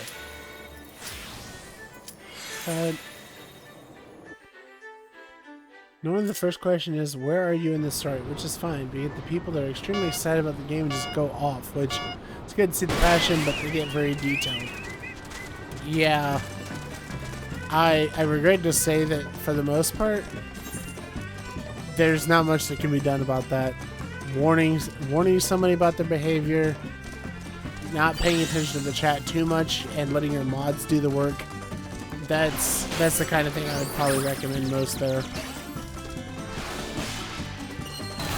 Let's see. I've practiced guitar for like 10 years now. You know, if there's something I've learned about musical instruments, it's that if you've picked up on it and you've got some practice with it and some skill built up with it, a lot of times you can just come back to it later and you'd be surprised at how much you've retained despite it being so long. Like, a perfect example for that would be the fact that, you know, way back when, I played the flute when I was in high school. I hadn't played a flute in a really long time. But yet, when I had the opportunity to pick one up, or even just considering it, for some reason, I still could remember like a lot of the fingers, a lot of the ways to do the buttons. And that's the thing about practicing an instrument, especially, is your body remembers even if your brain forgets.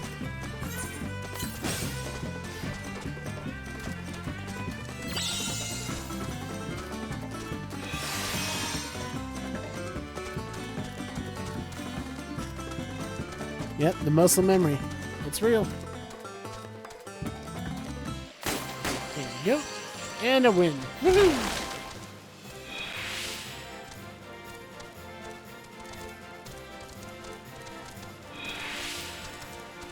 Boom, boom, boom, boom, boom, boom, boom, boom. By the way, speaking of spoilers, thanks, Kat. Speaking of spoilers and whatnot, I just wanted to say that I'm considering it, and I'll announce it officially when we get to it. But I have been wanting to start a fresh character in Final Fantasy XIV and start from the beginning. Now, for me, it's not spoilers. I've gone through the whole story, but if people were interested in actually wanting to follow along with that journey, I'd be more than happy to undertake it on stream, and bit by bit we can enjoy the revamped story and all of the improvements that have happened in the 11 years the game has been around.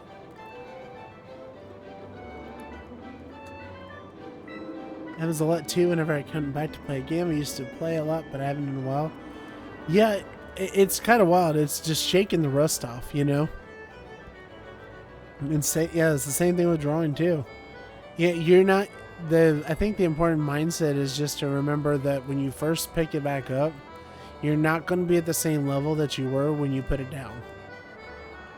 Once you've established that in your brain, you won't necessarily feel as disappointed if the results aren't what they used to be, and it's a little more encouraging to get back into it than it is to expect your skills to have maintained perfect consistency even though you haven't done it in a while.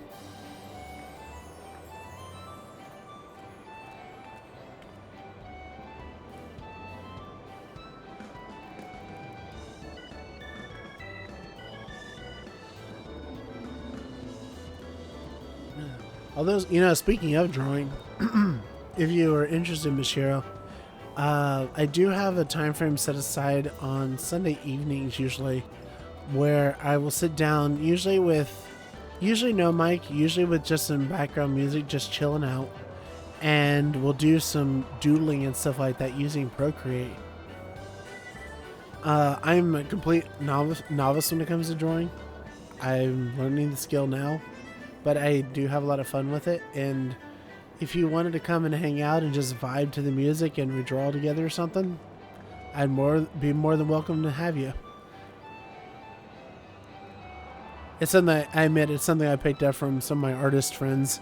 The idea of doing co-working where everybody just kind of chills out and makes their own drawings, and if you want to share them, you can, and stuff like that, you know?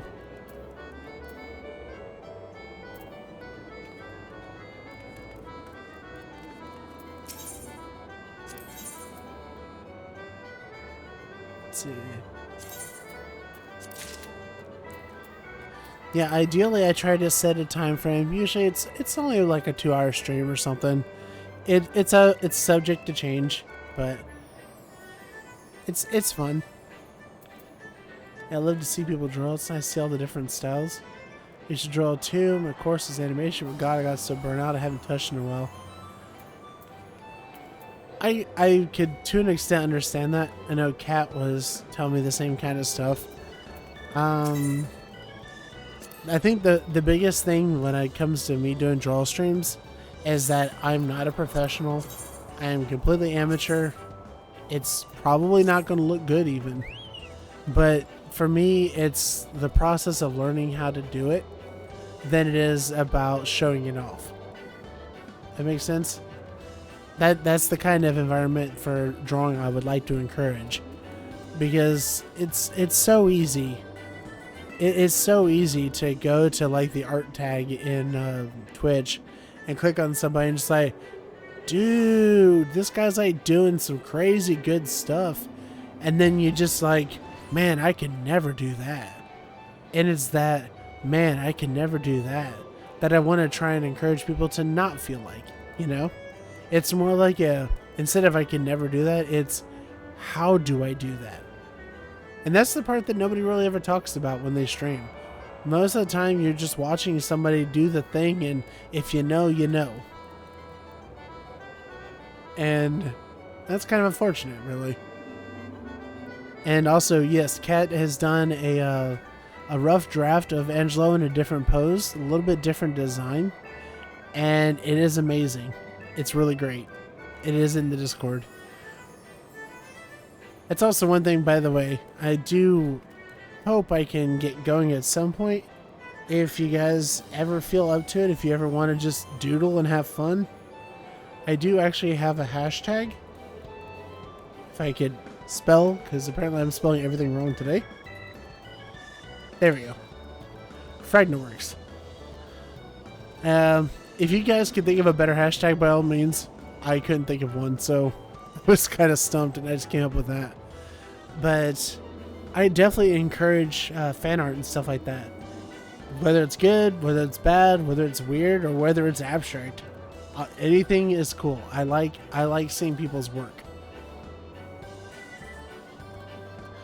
But again, I'm also super out of practice and I didn't make that far either, so I'm also immature. I draw, I know I'll hate my own stuff, so as if I was looking at someone else's work. It's helped a lot. I think I can understand that mindset. I actually think I can. It's your inner critic almost.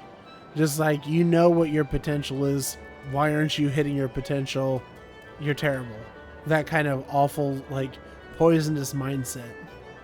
I think I can understand that. And it is scary easy to fall into that mindset. Doing anything that requires practice and dedication to it.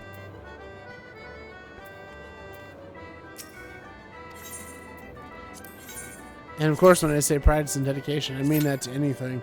If that's learning how to set up your stream stuff and inadvertently comparing yourself to other streamers and being like, man, look at all the redeems they got, and I just got this one dumb redeem. You know, it's negative thoughts. Get those out of here. Realize that when it's all said and done, you got this. Oh, I hit the wrong command. Try it again. There you go. Oh. Be gone, thought. Exactly.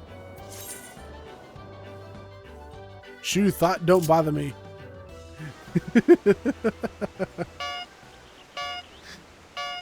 But yeah, that's definitely one of the things that I encourage the most. And, you know, to tie back to the server, that's why the people that I have in my recommendation list are the people that are the best examples, I think, of why it's good to have a positive mindset. Because even if you don't achieve greatness, even if you don't become memorable in something, you can still always become better at something. And, you know, the journey of doing that is the most important thing. Results are secondary. Not unless you're entering a contest or something like that, I get it. But in general, yeah.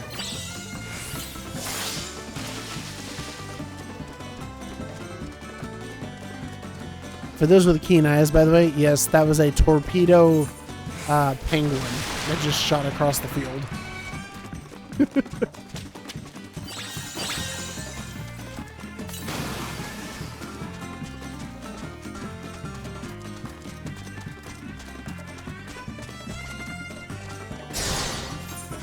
Torpedo.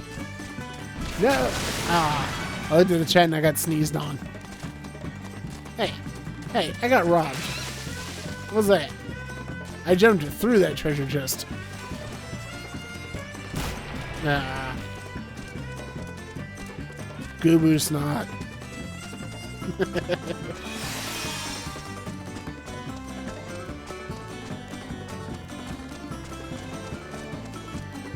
Ah, man. You know, I gotta say, I appreciate you guys being here because the Make It Rain campaign is a huge chance to get more MGP, to get prizes and all that good stuff. But being able to chat and chill with you people and you guys while I'm doing this makes this so much better. It is so much less grindy. Be able to just hang out and have these vibes with y'all.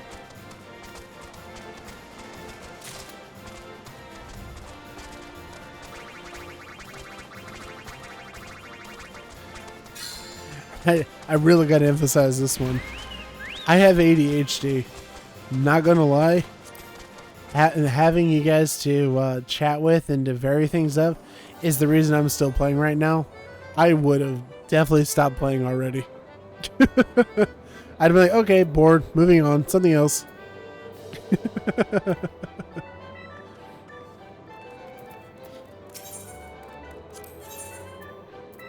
Let's see. Let's go with. I'll do the balance blend again. Up the cunning stat. Oh yeah, Kat, you mind? I forgot to mention this earlier. I'm sorry for forgetting. Kat, you mind spelling out the commands in chat so that they know how to do the emotes? Basically, thanks. Basically, until I have affiliate, which should be soon, I hope, I use the FFXIV stuff, and that's the only way you can do my emotes. But I do have 4 emotes right now, and I'm super proud of them, and super proud of my artist for making them, and he is also making more for me right now.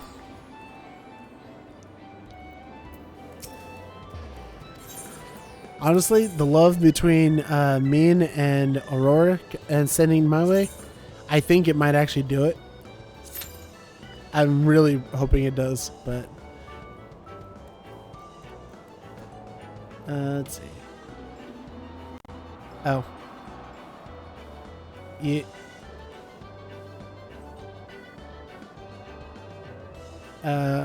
Cat, you forgot to spell them out, so all these are the icons. If you're on desktop, you should be able to hover over it, and it'll tell you how to spell them out. Cat did showcase them though, at least. It's spelled out for me. Oh, okay. If you don't have 7Z or FFXIV or any of those things, then the emotes won't show up in your chat, but they will show up on my chat for you to watch because it's enabled. Yeah, it's that weird thing because it's not a Twitch certified emote yet that I have to use third-party stuff to do it.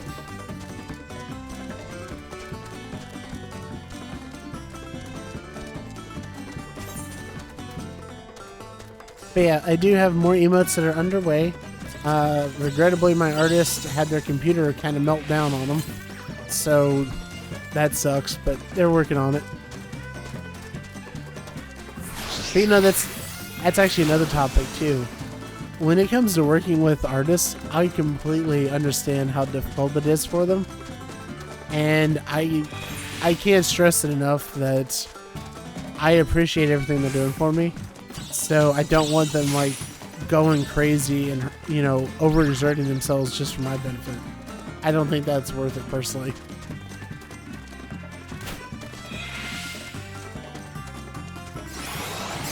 Get back here, Nova!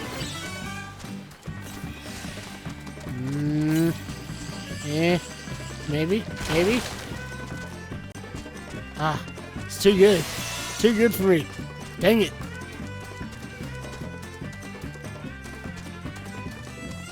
Turn it. Aw, man. Right at the end. Dang. No! No! Boo. Well, top 3 at least.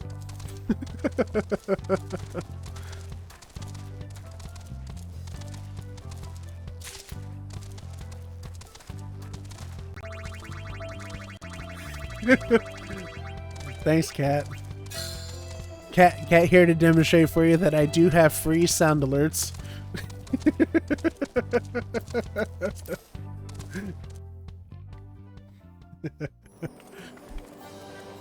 I love my mod dearly.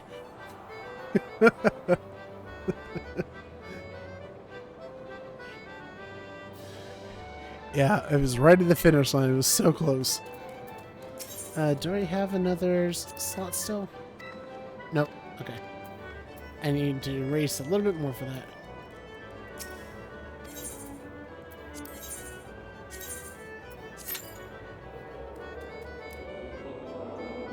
I can't stress enough how jealous I am of these emotes you spam in my chat.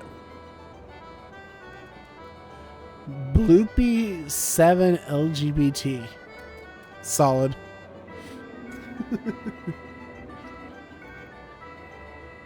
Oh, on a bit of a FF14 venue DJs.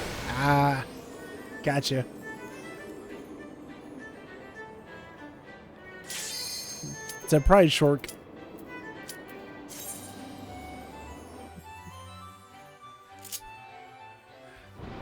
On a bit of a related topic too, that's another thing.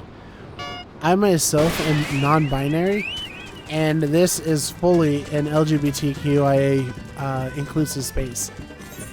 So I do everything I can to respect everybody's pronouns and how they want to be addressed and everything to the best of my ability for anybody that's here and anybody that's coming in. That is one of my core values.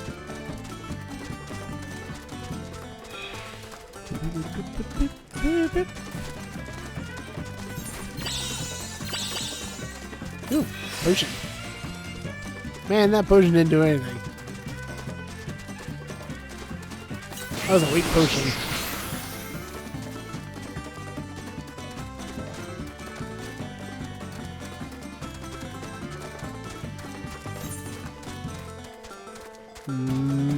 So we got... Ooh, is that a hero tonic? No, it's another potion. Well, it's something, I guess.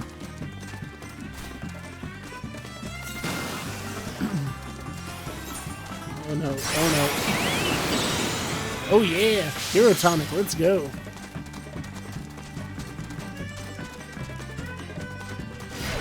Oh, let's see. Oh, with that being said, then what pronouns? What pronouns do you guys... Oh, okay. What are your pronouns? Mine are they, them. And everyone else, if you want to disclose, feel free to.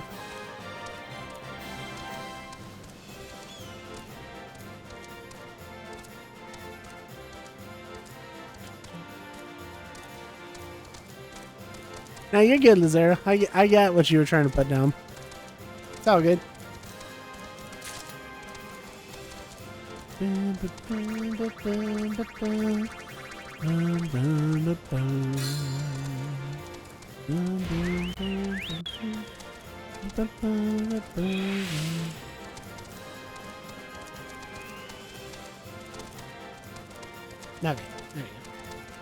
Sorry about that. It was tabbed out for a sec. 2:30 mind thinking. That is relatable. Also, is that... That's a Raichu. That's cute. Well, if you feel like you need to get some rest, go ahead and get some sleep, Lazaro. I'm glad you enjoy hanging out, but don't risk your health, you know? Right you are, Johnny. I heard it in my head and I had to say it. I'm sorry.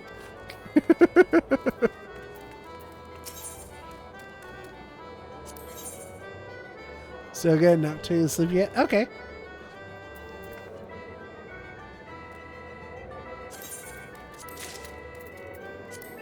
Also, for the right you are, Johnny, that I said, a bit of a older talk, but that was from Most Extreme Elimination Challenge.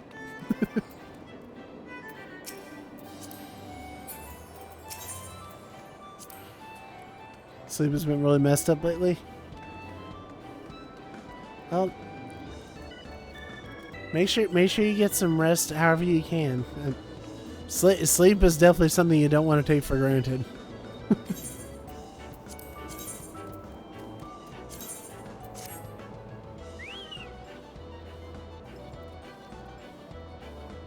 Sometimes I sleep as early as 12 a.m., sometimes as late as 6 a.m.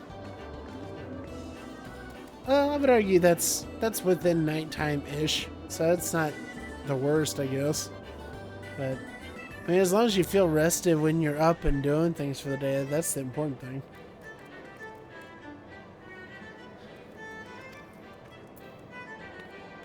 Let's see here.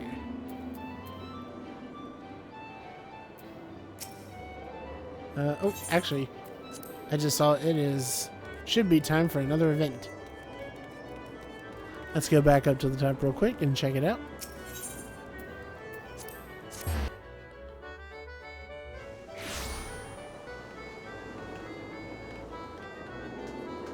There's enough, I guess, to do what I need to do. Then, okay.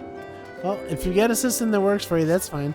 I know a lot of people that they get to watching somebody when they're streaming and they want to support content and all that, and then they just kind of forget their own health. And you know, that's the most important thing, is don't forget your own health.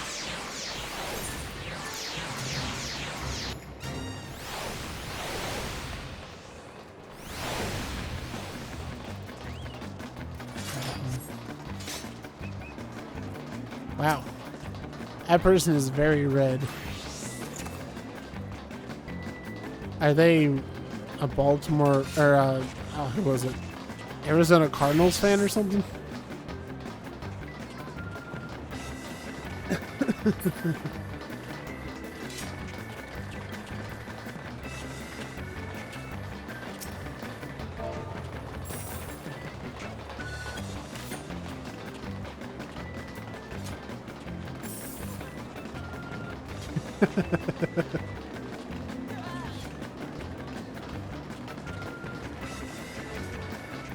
So it's also normally hard for me to fall asleep, so the method that works for me is just exhausting myself till my brain says, yeah, we should sleep. I know that melatonin is a pretty commonly prescribed thing that might help with that. Also, personally speaking, if you spend a lot of time looking at screens and stuff, either getting some like blue blocking glasses or just staying away from your devices for like an hour or so before it's time for bed can help your brain digest everything and go into slower motion, so that way you can rest.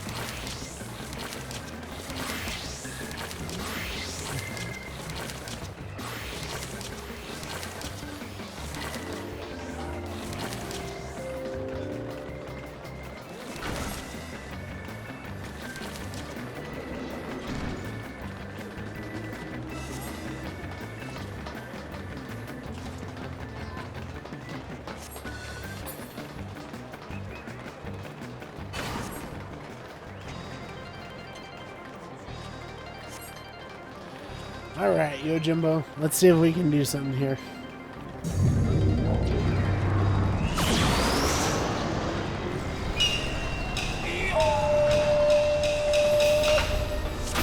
Yo! Yeah, I can understand that. I'm glad it did work for you at some point, but that may just be a sign of having to learn some new strategies for like when you go to sleep and how to relax your brain, you know?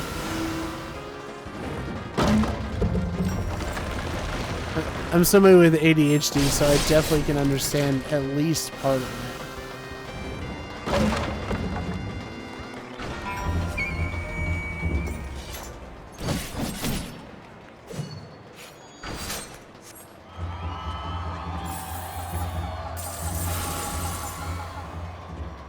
The biggest factor I struggle is that when I do feel sleepy or try to... Nope. I almost lost it there. Oh, come on.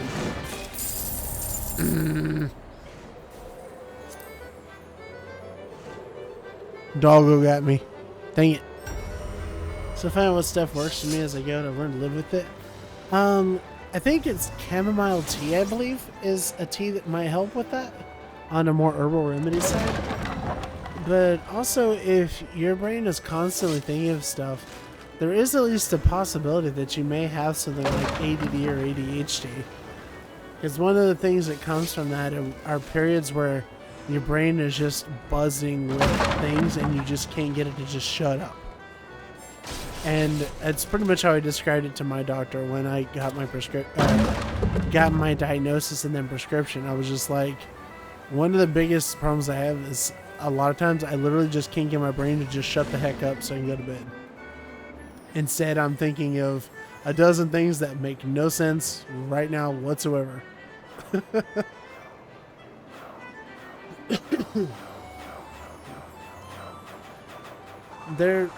I don't know what your financial situation is or any of that, and I'm not asking, but there is a website that I actually used. Hey, my automata is too mean. Jeez. There. That website right there that I just linked in chat is the one that I used. They are expensive. I will caution you on it, but they have a whole pipeline for being able to take a full battery test at your, as you can do it. And then they'll give you a diagnosis, and if you are someone that ends up needing help for it, they also have I don't want to say on-call, but basically on-call doctors and stuff that can get you prescriptions and stuff if you need them. I mainly recommend them on my own personal experience because I tried to go through somebody that was local to where I live, and I got all the way through the process. It took months of appointments and months of wait.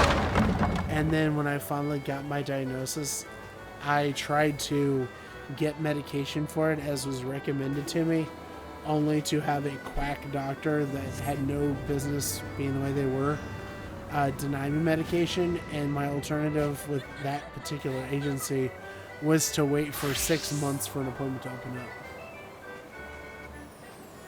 It was ridiculous. And this website was actually recommended to me by one of my friends that also got diagnosed through it and also takes medication for it. So it's on good authority. So if you have the money to afford it, I'd recommend trying it out and see. If you have health insurance, you'd probably find a cheaper option. Not gonna lie. So do with the information as you will, but you may have ADD or ADHD, and that may be part of why you have so much trouble sleeping.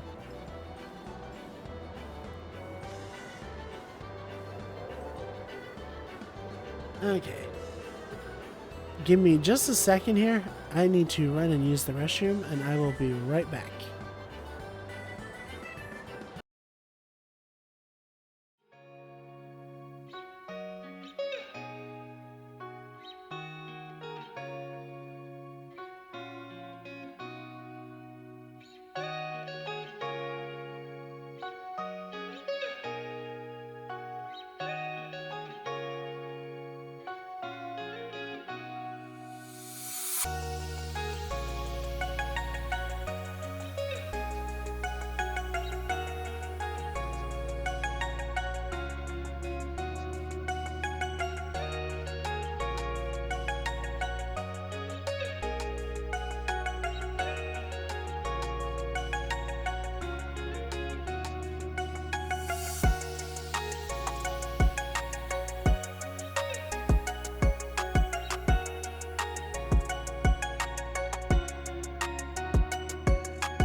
Alright, and we are back. Okay, Lazaro, I saw what you posted there. The track, I forgot to put the credits on my new screen. That was my B. Thank you. But the track is Dandelions by Spooky, which I don't think I have a direct link to them right now. Oh, one sec. I can pull that up real fast because I definitely want to give them credit because they are really great.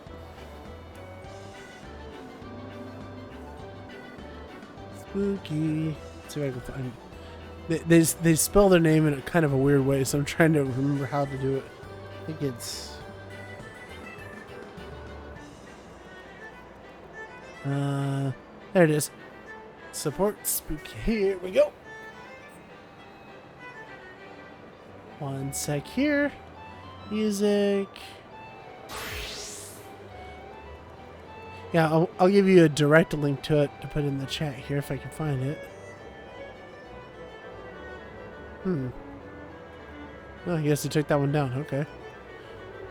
Oh right, I forgot he rotates it. One sec here. Put that on in the chat. There we go. Here's the link to the Ko-fi or Ko-fi. I never know how to say that. They do free music he does free music as well as paid work. He does stingers and transitions and a whole bunch of stuff. But he's really cool, really chill.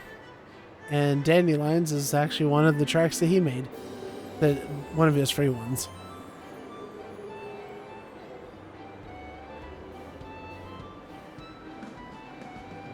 Let's see here. Yeah, it came to with regards to the name though. It's an emote face name, so it's kind of funky. Let's see. I think I spelled that right. Yeah. Yeah, there we go.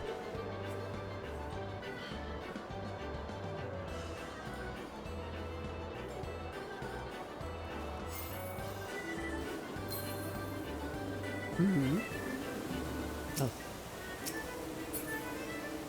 Okay. So let's see what the next event is here. Yeah, I really need to put that in my credits, so sorry for forgetting it. Air Force One. Sure. I still got a few minutes though, so let's go do another race. And also I want to see... Oh, not bad. Considering how much MGP I spent yesterday, I'm actually almost up to where I was. I think he rotates out his music, I think is what happens. He actually has a whole lot of music. Or, let me verify here. I may be incorrect on this and may need to attribute correctly. Music. Dandelions.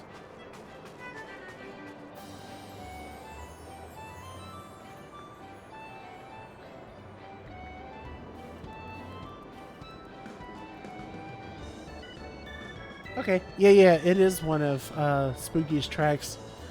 So I guess it may have been removed.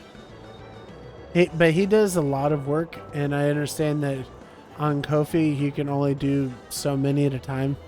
So he probably does like a rotation of them. But yeah, his music's wonderful, and his stinger transitions are really good.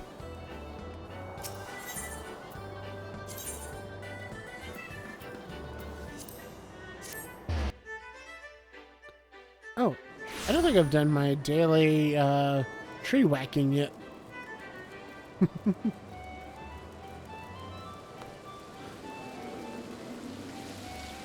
Let's go do a couple of these for today.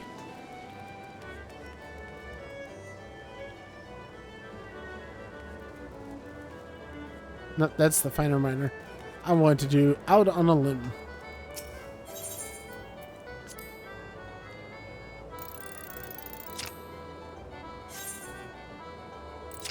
Let's see if I can get it here. Nope, no good there. Nah, that was too close.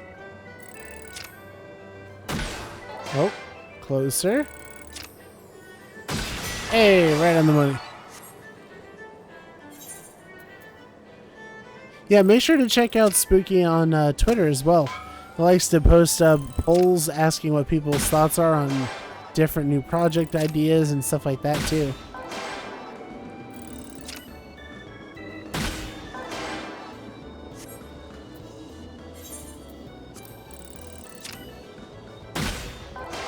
In fact, give me a sec here, and I'll actually shout him out in the chat as well, so you can check out his Twitch.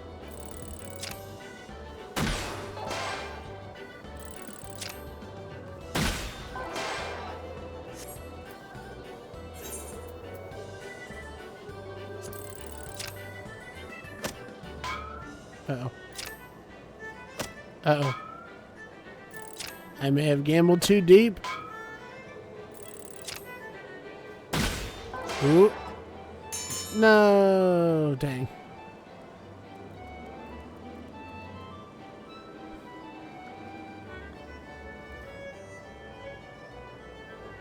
Okay. Let's go ahead and shout out Spooky. Yeah. So... No, that's not right. There we go. Yeah, that looks like it's right.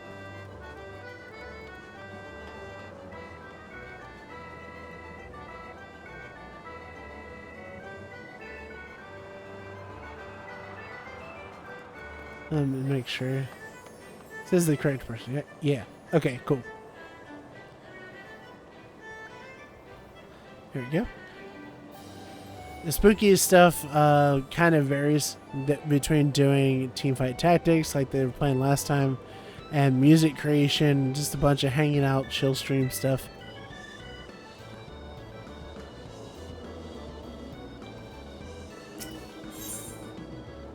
Let's see here.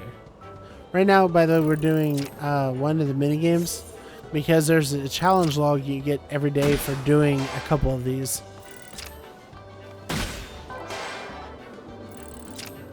Oh, too far. Nope, not. Okay. Hey, that works.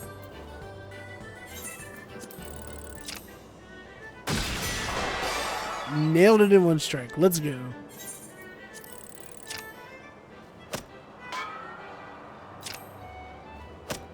Nope. Oh, closer. Nope. There it is.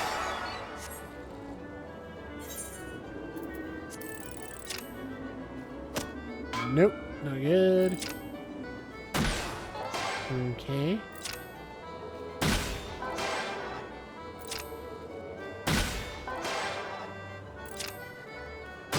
There we go. Alright, learn our lesson from last time and don't continue there.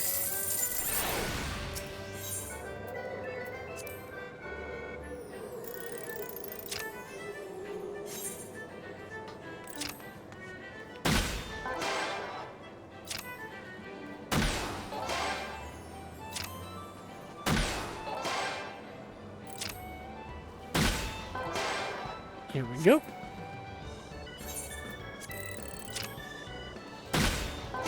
Ooh. Ooh. Awesome.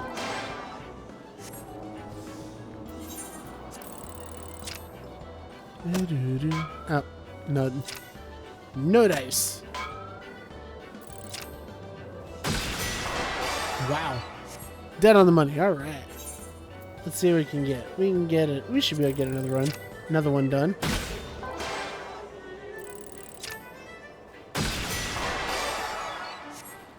Okay. Another 2 done, maybe. Feeling lucky.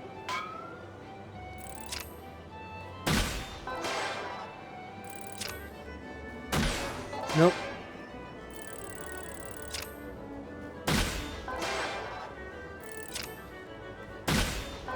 Nice. Alright. Good enough on that. Oh, wait.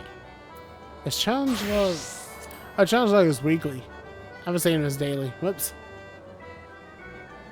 Ah, that's fine though.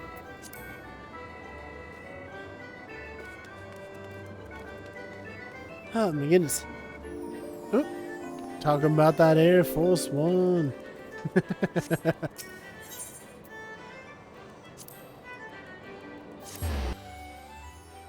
get this checked out here.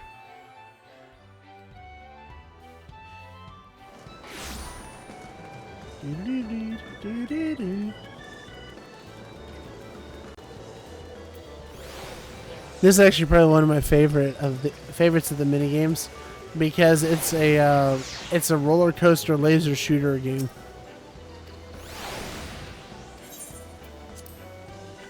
It's super fun. It's also pretty easy too, but it's mostly fun.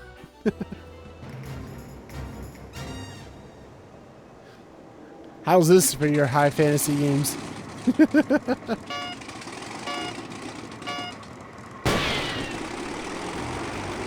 Yep, the goal is to shoot the things that are not red bombs. And go for the high score.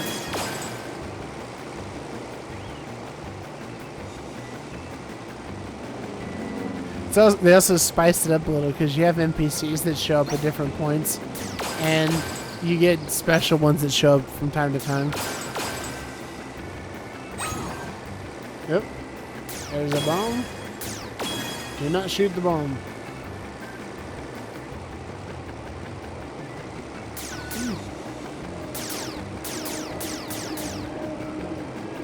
This is actually a ride at Disney or Universal. That would be really cool.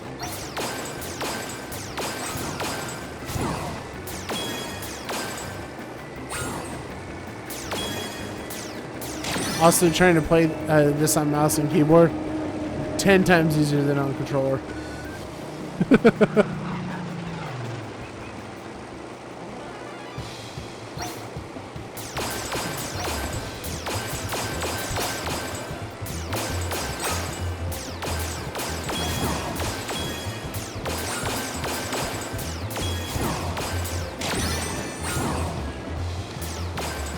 Ooh, thread the needle.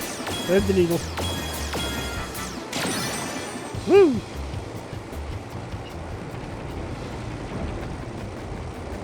Imagine having a game based right at the theme park and a lot of gamers just there. I mean, in some ways, you're describing the Super Mario Land.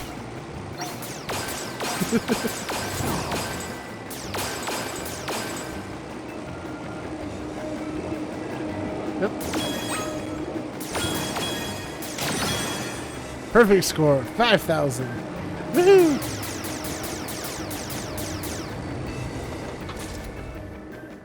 You have Toy Story Midway, Mania, and Buzz Lightyear at Disney, and Men in Black the Ride at Universal. Oh. Fair. Bum, bum, bum, bum, bum, bum, bum, bum.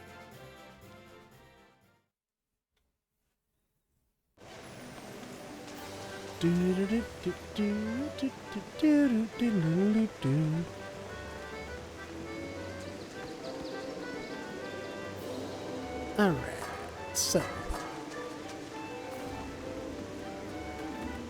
give me 1 second here, just gotta check something out. I have no Universal or Disney in my country, but the ones I've been to, I don't remember those rides. Didn't get to explore as much. Disney and Universal have rotating rides, so you don't necessarily have the same ones all the time. So it's entirely possible that you just may not have seen some, you know?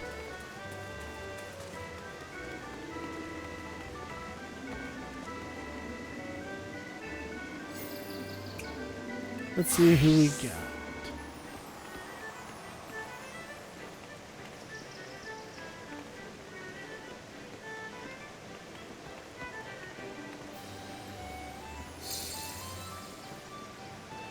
Alright, so I think we're getting probably to the end of what I wanted to stream for today. I'm kind of losing my voice.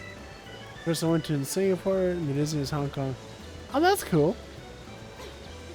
I mean, I'm sure they have different rides and stuff, but I would hope at least the experience was similar, you know?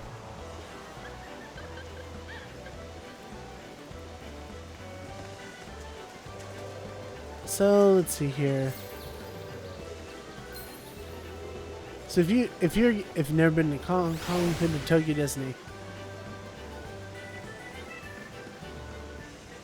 Alright, so we are going to look to raid somebody to spread on the goodwill that Ukumin gave to me and the awesomeness that you guys have given to me and the energy you've given. What I want to know is we have a choice here in who we want to go to. Do we want to do ASMR with the start? Do we want to raid Visper, who is preparing to do a karaoke for I think it's a charity event. Yeah, welcome back, Monsieur. Or would you like to go hang out with my friend Catherine, who is doing the Capcom Fighting Collection?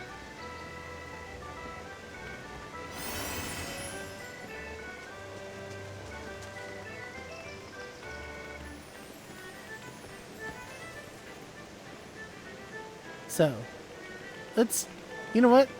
Kat, can you do a poll?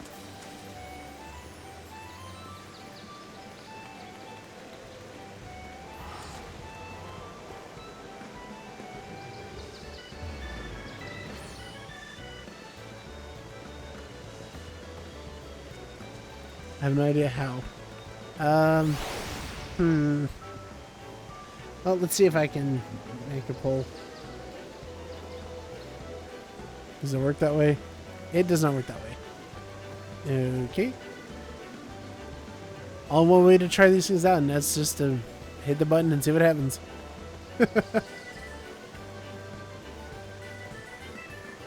Oh, wait. Oh. Okay, well that's dumb.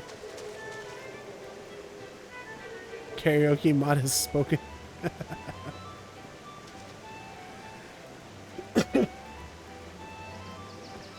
Okay, well, so be it then. We will go raid Vesperia, who is preparing for V-Harmony 2023. Vesper is a very cool guy. Or I should say very cool them, because actually non-binary like myself. But, yeah, let's set up to go raid. And thank you all again very much for coming by. I appreciate it. You guys have been so much fun to hang around with.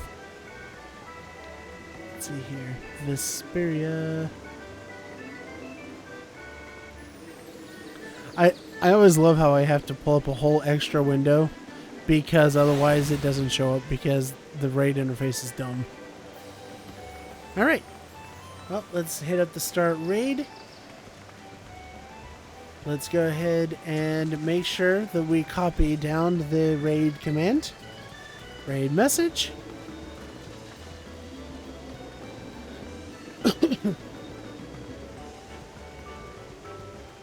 And also, at the same time, figure out where my thing went. There it goes.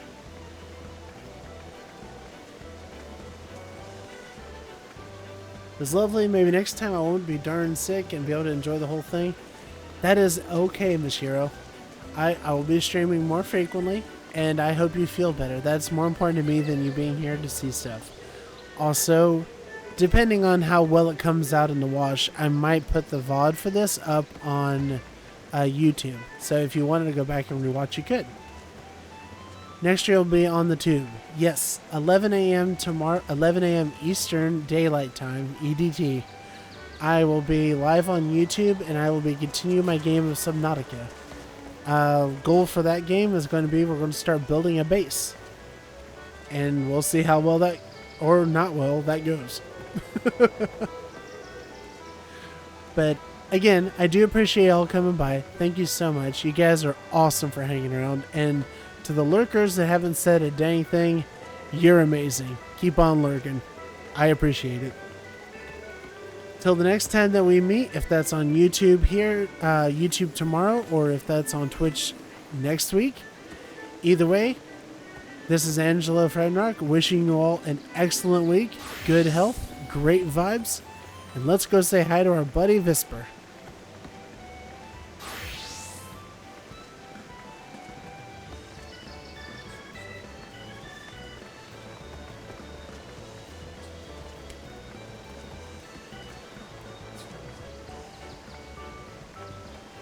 Did it switch?